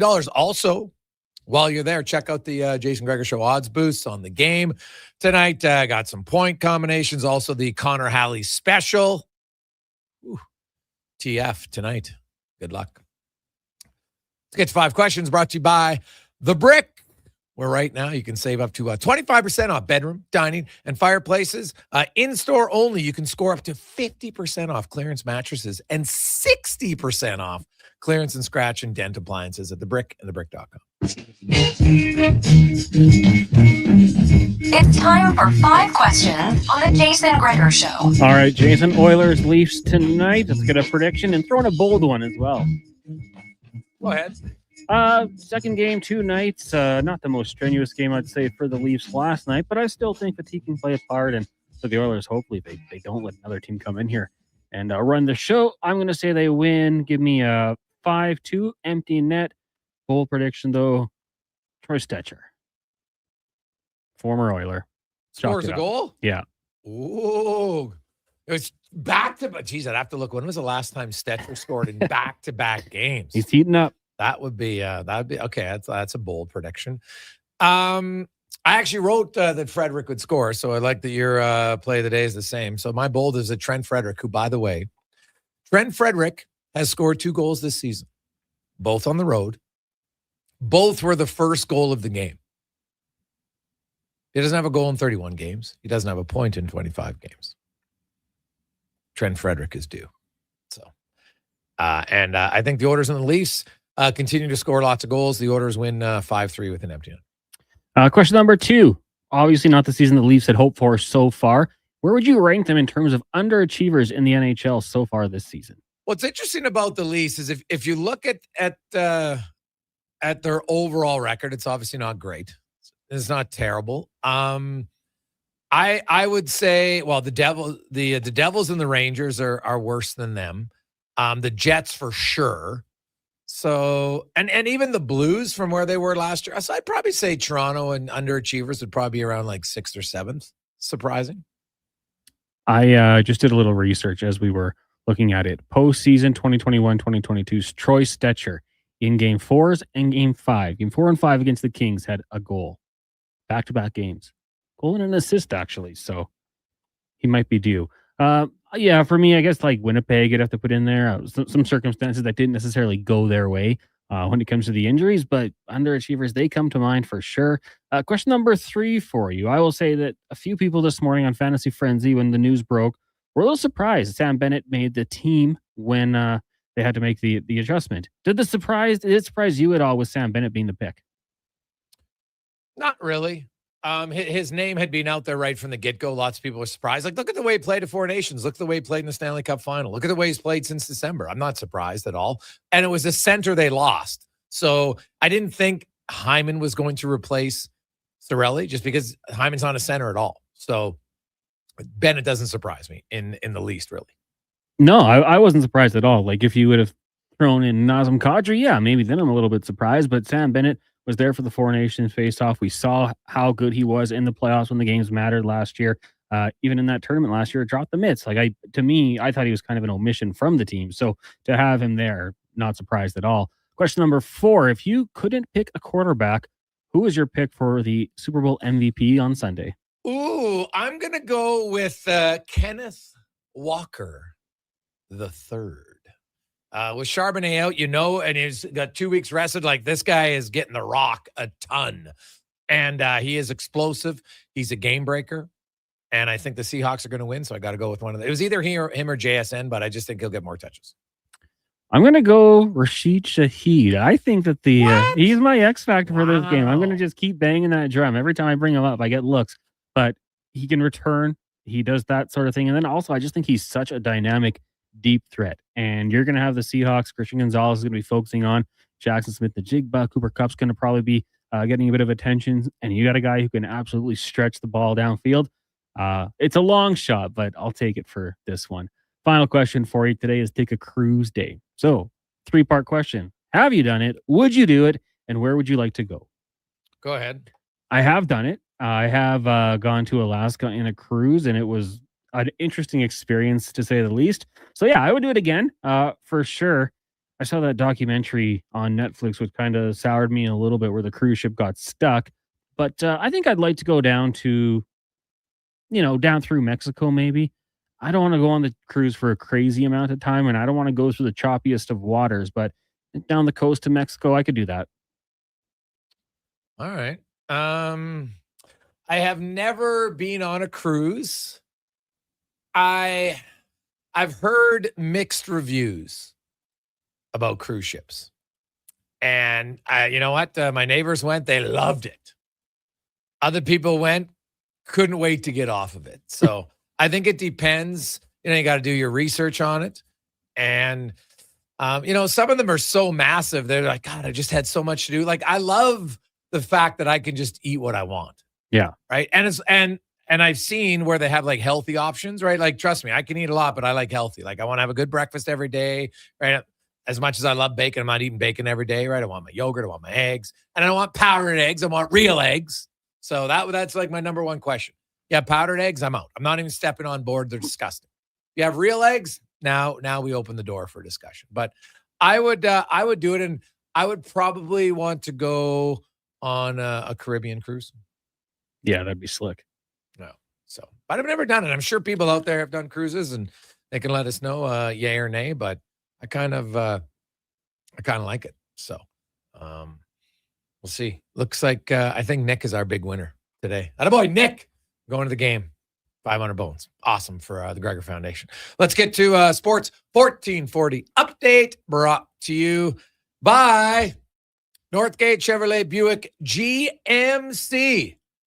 Fall in love with Buick. In the month of February, you can lease a 2026 Buick Envision all-wheel drive, 0 down, and only $265, right? Includes GST right now at Northgate Chevrolet Buick GMC. The Sports 1440 update. Game day Oilers Leafs down at Rogers Place. Puck drop just after 6:30. We've got pregame coverage coming your way at 5:30 with Andrew Walker, Jason Gregor, Landon Ferraro, and Donovan Paulson. Getting going shortly. You got the Devils and the Blue Jackets, Caps in Philadelphia. Hurricanes will host the Sens, Sabres, Lightning, Islanders, Penguins, and the Kraken in Anaheim in the association. Some trades today. The Memphis Grizzlies sending forward Jaren Jackson Jr., John Conchert, Jock Landale, and Vince Williams Jr. to the Utah Jazz for Walter Clayton Jr., Kyle Anderson, Taylor Hendricks, George Niang, and 3 future first-round picks. Meanwhile, Chicago, Minnesota, Detroit, multi-team deal sending Jaden Ivey and Mike Conley Jr. to the Bulls, Kevin Harder, Dario Saric to the Pistons. Detroit also receives a 2026 first-round ticket swap from Minnesota. And in the AJ Canmore hosting Olds. Coming up in hour 4 of the Jason Gregor Show, we'll be joined by Mark Spector of Rogers Sportsnet. Here, Cam takes a 2-minute warning and get to pregame coverage. I'm Connor Halley. This has been a Sports 1440 update. Sports 1440 in West Edmonton Mall and Wetaskiwin. CKJR is a Stingray radio station. Download the free radio player app and listen wherever you go. Ooh, girl, the way you touch that thermostat, it really turns me on. Like a heat exchanger, sensual phenomenon. Wanna play your favorite song when we turn the heat on like a legacy of love. Legacy Heating and Cooling keeps your Valentine sizzling hot. You can afford to shower your Valentine with affection because Legacy offers no payments and no interest for 1 year on your new furnace. And that's how you build your legacy of love. Legacy Heating and Cooling. Make your game day feast better with Papa John's. Create a mouth-watering pizza lineup with buffalo chicken, all the meats, the works, ultimate pepperoni, or create your own pizza possibilities. Now through Sunday, February 8th, get 25% off pizzas at regular menu price with the promo code BIGGAME at any location in Alberta. Order at papajohns.ca or on the Papa John's app with promo code BIGGAME. Better ingredients, better pizza. Papa John's. Made for some rough roads, but it means trails are now packed and ready for action. Don't miss out on riding adventures this winter with a Ski-Doo from Riverside Honda and Ski-Doo. Work or play with new 2026 Generation 5 models with class-leading design and power. And right now, take advantage of 5.99% financing OAC. Only at Riverside Honda and Ski-Doo. 15 Inglewood Drive in St. Albert. And always at riversidehonda.com. Shop local, shop Canadian.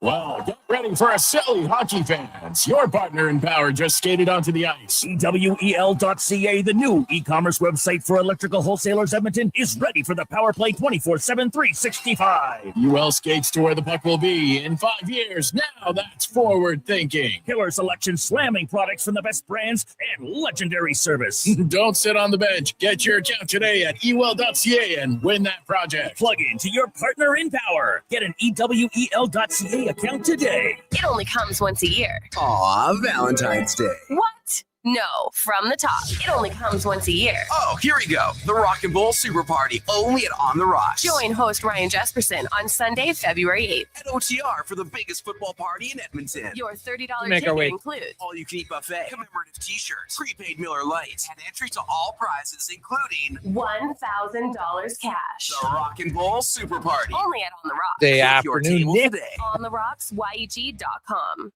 Welcome to Uncommon. Welcome to Subaru. Engineered for Canadian winters, built for real-life confidence. Tackle the ice and snow with Subaru's symmetrical all-wheel drive, delivering the power, control, stability, and grit you need. And when the temperature plummets, you'll cruise in comfort with heated seats and heated steering wheel. All this plus peace of mind with Subaru's top safety pick status for 19 years running. This winter, it's time to get you into a Subaru. Visit Subaru.ca today. A claims program for harmed Canadians has begun as a result of a landmark tobacco settlement. If you smoked regularly before November 20th, 1998, and were diagnosed with lung cancer, throat cancer, emphysema, or COPD, you may qualify for a significant payment. To learn more, call 888-482-5852 or go to tobaccoclaimscanada.ca.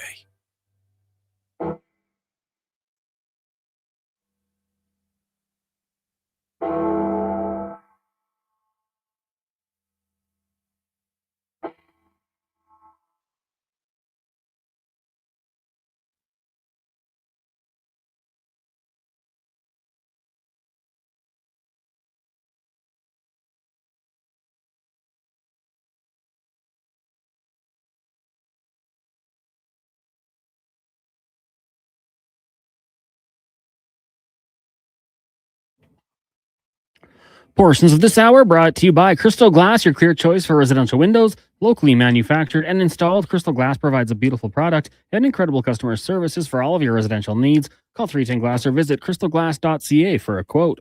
This is Sports 1440, where Edmonton talks sports. On YouTube, Facebook, and X. Here's Jason Gregor. Brought to you by PlayAlberta.ca.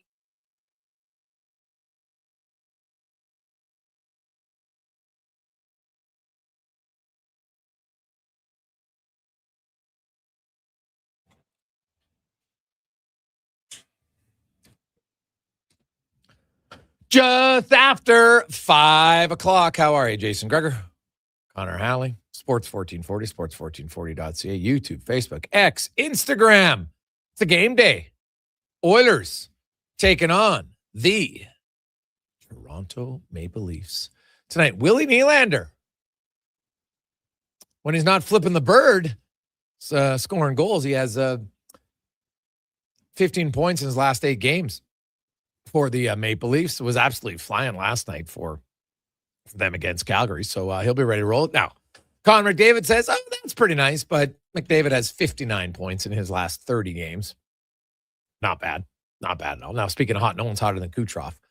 Like, this is how hot Kucherov is. In the month of, since January 1st, McDavid's third in the NHL. He's got 25 points in 15 games. Kucherov has 35 in 14 games. He has 10 more points. He's played one fewer game. He's absolutely shredding it right now. On New Year's Eve, at the end of New Year's Eve, the end of 2025, he was 19 points behind Nathan McKinnon. He's 5 points behind McKinnon now. Oh, like you make up that many points in 1 month against like some of the other top scorers in the league. Like that is pretty damn impressive by Kucherov. And he is he's slowly putting himself back in the conversation for the Hart and the Art Ross right now. So, which makes it great. Competition is good. Love to see it. 833-401-1440, 833-401-1440. You can always text us your thoughts. I remember tonight, Lotto Max, $25 million. Get your tickets at PlayAlberta. As it's time for Le Spec Report, brought to you by GS Construction, your underground infrastructure specialists. They do a ton of stuff in the community, and a huge supporter of the Gregor Foundation. And we can't thank them enough for all the support that they give us to help clothe a lot of the graduates. So thank you very much from GS Construction as we welcome in Mr. Spector. Spec, how you doing? Awesome, man. Already down here at the rink. Press room. Buddy, got to get there early. When you guys got like a 3-hour pregame show because the Leafs are in town? What's happening? Oh, you bet, man. When the Leafs are here, like, it's a special time. The food's better, there's more people. I write better. It's amazing. Wow, the latter part's up for debate for sure. But the Maple Leafs, they're 7 points out of a playoff spot right now, Spec. They have won 2 in a row, against Vancouver and Calgary, teams they should beat. And so they've got lots on the line tonight. The Edmonton Oilers are tied for first with Vegas. They're only 4 points out of a playoff spot, right? So they're not like out of being in 9th place. So they're not comfortable by any stretch of the imagination. And these two teams over the last many years, there's been a lot of offense in their games. Their last 7 games, each team has averaged 4 goals a game. So this should be an entertaining game tonight. Oh, sure. For sure it should be. And Toronto tends to win here. Toronto's record, Edmonton, it's really strong. So, it tends to be loose hockey. I think what happens, for my money, is, first of all, McDavid always puts on a show. And when he starts putting on a show, the rest of the Oilers kind of follow the lead and they play that game. And it becomes a loose hockey game. When the Oilers and Leafs play, it tends to be real loose, fun hockey with lots of goals going either way. And it's not going to be, it's very seldom, if ever, 2-1, 3-2 boring. It's usually 7-4 for somebody or 6-3. And you know what? I know the Oilers are looking to play better defensively, Jay, but I don't think anyone complains if McDavid has 4 or 5 points tonight and the Oilers score 6, do they? Oh, well, not if they win. No, sure. Like the Oilers want to play better defensively. They've all talked about it, and I get it. I don't think it's just going to happen with the snap of a finger. Now, I could be wrong. Maybe tonight they come out and they shut them down and it's a boring game and I'm like, shoot me now. But, eventually they'll want to play better defensively. I'm just not sold it'll happen right away. No, it's kind of funny, this team. We've all seen them go through the phases, their early season disinterest. They're starting to put their game together when it gets a little bit desperate at the end of November. Then they find their game and they play good for a while, and then it kind of fades away and they get a little bored because now we're into February and the trading deadline, and then they make a couple trades. Now it's a deadline, and now the team digs in. And down the stretch, they tend to be pretty good, and we've watched them win multiple playoff rounds for the last several years. So it's there. You can't tell me it's not there. It seems to take longer to arrive, Jason, every season somehow.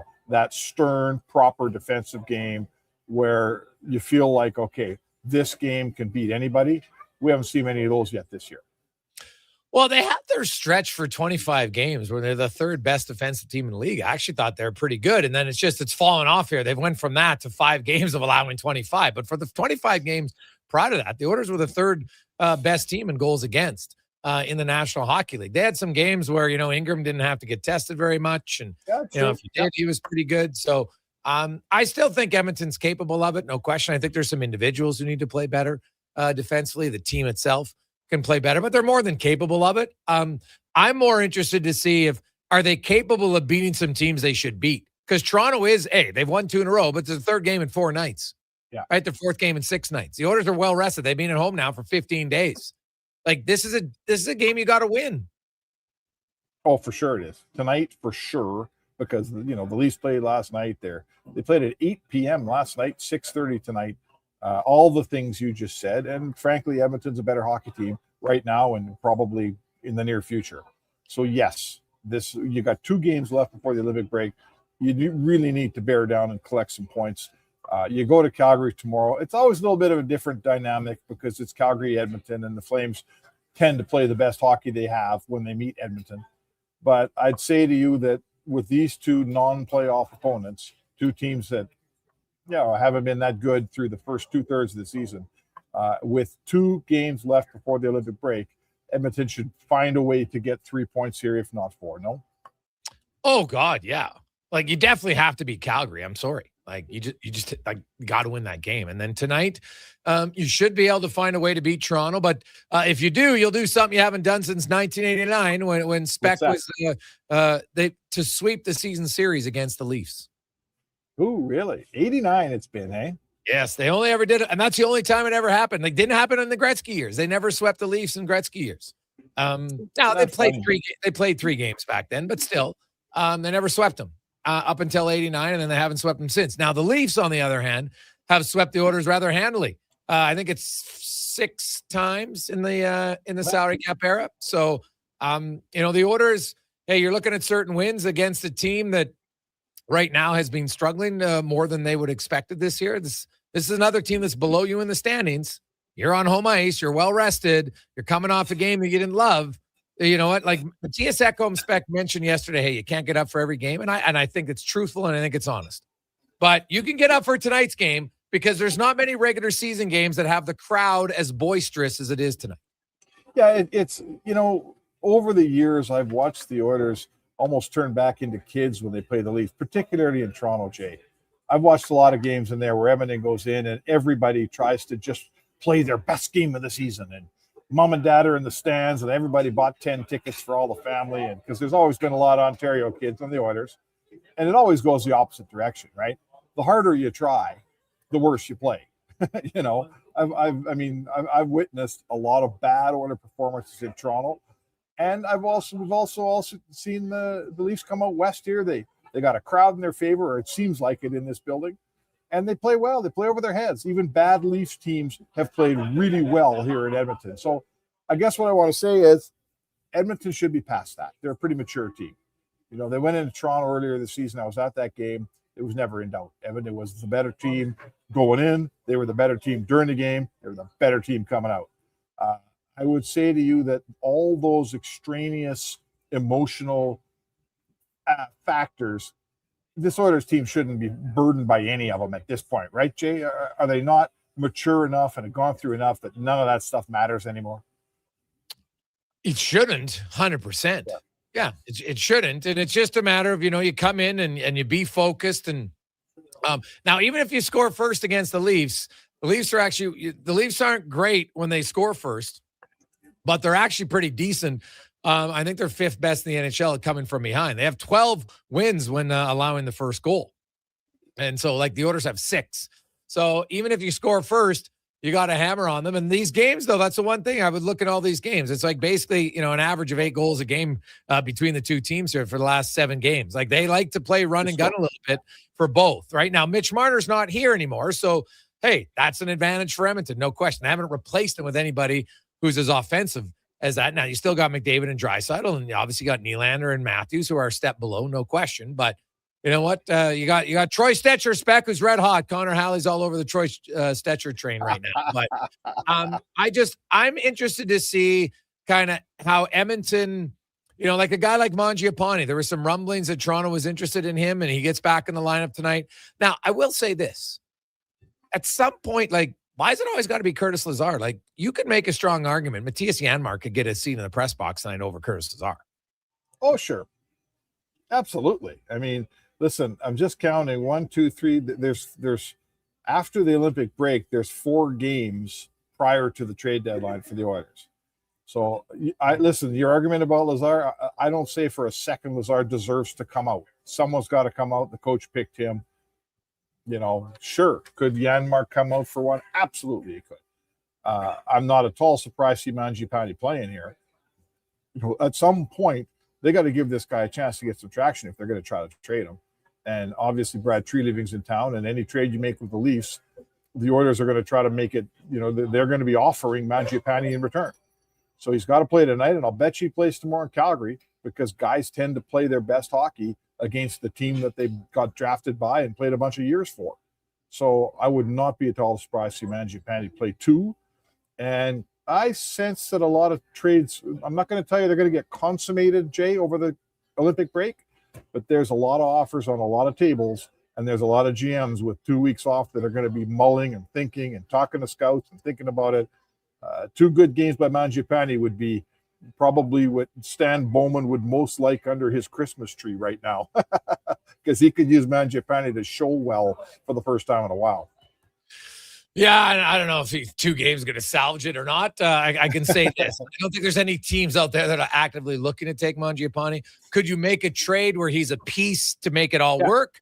Probably. But there's definitely nobody saying, oh, look at Mangiapane score. Like, even if he scores tonight and tomorrow, I don't think some GM's like, oh, we got to get that guy on our team. Like, I think that ship has definitely Probably, but can't hurt. No, that definitely can't hurt. Ingram tonight, Jari tomorrow. What do you make of that? Well, that's what I expected. Jari wasn't great the other night against Minnesota. The team wasn't great in front of him. He's only playing one of these games. It's Ingram's turn. I think listen, Ingram's outplayed Jari so far.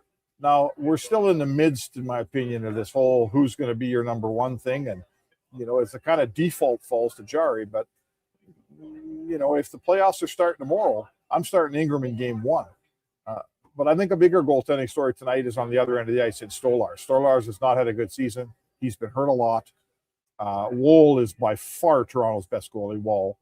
It's not even close. And if the Oilers can put a couple early behind Stolarz, I think you probably have a bench of Maple Leafs who are thinking, we got our B goalie in against an A offense, and this can't be great. What did you make of Sam Bennett for going in, unfortunately, for the injury in Tampa Bay? His name is Cirelli. Yeah. Listen, you'll never find me saying something negative about Sam Bennett, right? Sam Bennett is the consummate Canadian hockey player. He's kind of, I would tell you, he's Joe McGinley light, and not that light. Really, really good player. Plays the game the way it's supposed to be played. I watched him win a Conn Smythe last year. All those things. So, we all know Zach Hyman.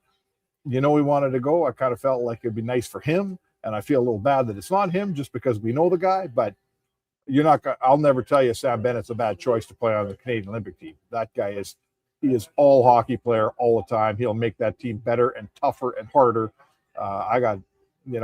He makes them better. That's all I can tell you. I like Sam Bennett a whole bunch. Oh, God, yeah. No, I don't have a problem with it at all. And plus, it's a center for a center. It makes sense. It is interesting that they're still, obviously, they're waiting on Braden Point here to see what happens. Yeah. But he's not going to, they announce he's not going to play the games. I don't know what to tell you there. Yeah, to me, if you're going to, the fact they have, they announced that today, Cirelli for Bennett, I don't know how much longer you can wait, because guys got trips to leave on Thursday or Friday for some players, right? So if we don't hear anything by tomorrow, I'm guessing Braden Point's going. Yeah, I think, it's clearly coming down to it here. The season ends there's a bunch of Thursday games. Is that not correct? Yes, there's 7 games on Thursday. Yeah, there's a bunch of Thursday games. So guys will probably be flying on the weekend to Milan. When's the tournament begin? On the 11th or 12th. Can't remember which day. 11th or 12th. So we got some time here. The season ends on the 5th. Friday's the 6th. So, you got to get over there, get assimilated, get acclimatized, get a practice in if they have a practice rink that's open yet. So, guys will be leaving on the weekend. So, if I'm Zach Hyman, if my phone hasn't rung by Friday, I guess I'm holding on to that trip and taking the family wherever I'm taking them.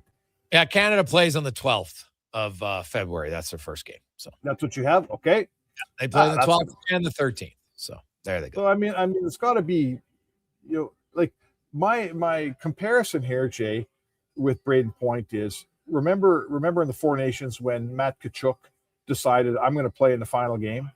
He was beat up. Remember, I think he had a groin or whatever, and he couldn't play, right? He didn't help his team. He took some shifts and then stopped playing. They basically played a man short in the gold medal game at the Four Nations. And the team doctors and Matt Tkachuk kind of let everybody down there. You can't be that loyal. So Braden Point, he's a Team Canada guy, and he's a hell of a player, and he gets to be part of this decision. But it's a big decision, and you can't go there and waste everybody's time and be an unhealthy player and stand in front of a healthy guy like a Zach Hyman or whomever. So that's a big decision, and I get how they're waiting until the last second for it. That's fair. Awesome. Spec, we'll see you at the rink, buddy. Have a good one. All right, man. There you go. That is Mark Spector, the Spec Report, brought to you by S Construction. Let's get to Cam Tate and the 2-minute warning brought to you by Legacy Heating and Cooling, home of the no payments, no interest for 1 year on your furnace. Stay warm all winter. LegacyHeating.ca. And here is Cam Tate. Sacred cloth. Because at that point in my life, it was. I wore it every time I could. My parents let me, except when we went to Trinity United Church, over there, on the pavement shores of Meadowlark Road, and I wore it, especially when I played hockey in Mom's kitchen. Because of my disability, I don't stand up. So, after supper, Dad put me on my hands and knees, 2 table legs. There were my goalposts. Dad gave me my mom's potato masher. That was my goal stick. Dad took shots on me, while Mom did the dishes. I was 7 years old. A few years later, someone gave me a belly protector. I really didn't embrace it until my blue sweater, with that sacred white crest, fit absolutely perfectly. A great moment came. 1967. My dad took me to Philadelphia for treatment. One trip he surprised me. Took me to a hockey game in one of the sport's hallowed shrines, on Church Street. Then, there's that magic date, May 2nd, 1967. I wore my so proud, so very proud, my blue jersey. Because the Toronto Maple Leafs won the Stanley Cup. My team, my first team. Now, we know the Leafs and a Stanley Cup, well, maybe they should consider a dating app to get together. But no matter their record, their Stanley Cup issues, their drama off the ice, they're still the Toronto Maple Leafs. And when they're in town, like tonight, I think of that blue and white jersey and how that was such a big part of growing up. 2-minute warning. Gregor, Halley, Kruger. If he has $10, I might let him. Try the blue jersey on. I'm Tater. Oh, what fun we have at Sports 1440. Yeah. Yeah, well, hey, fun. If you're not having fun, Connor, what are you doing? What are you doing? Few quick texts.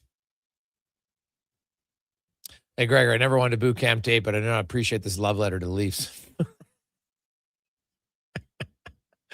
From Lance. You know what? Hey, Tater can take it. That's all right. You can take it. It's good. It's good. If everyone likes you all the time, you're not doing something. You're doing something wrong, is what they say. Doing something wrong. Coming up, it's pregame show. Walker and Paulson, Oilers and the Maple Leafs. Remember, a little bit of an early puck drop, probably around 6:40. I think it's 6:40-ish tonight for the Oilers and the Maple Leafs. Connor Ingram starting in goal. Mangiapane is in for Curtis Lazar. Those are the lineup changes. Stolars will start for the Toronto Maple Leafs. It's a Gregor Show presented by PlayAlberta.ca. We'll take a break. We'll come back with the pregame show here. Sports 1440, sports1440.ca.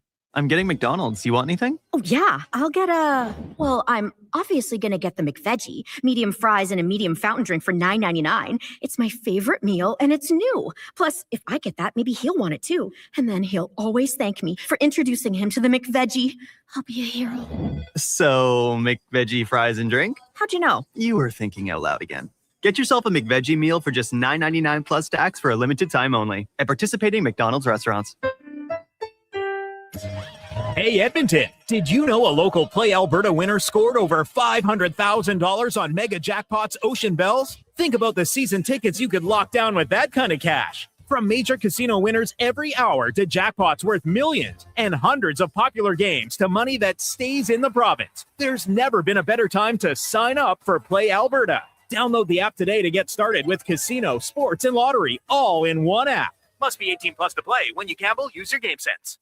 These days, it's all about who you know. And that's why it's the perfect time to save at the Bricks Friends and Family Sale. Upgrade your living room in time for the big game and score free delivery on TVs over 50 inches, like a Samsung 85-inch 4K Smart TV for just $9.99. And save up to $1,200 off sofas and sectionals. And mix and match and save up to $1,000 off 2 or more major appliances. Some exclusions apply. Check out the Brick in Edmonton, South Common, West Edmonton Mall, North Side on 137th, and downtown near the Ice District.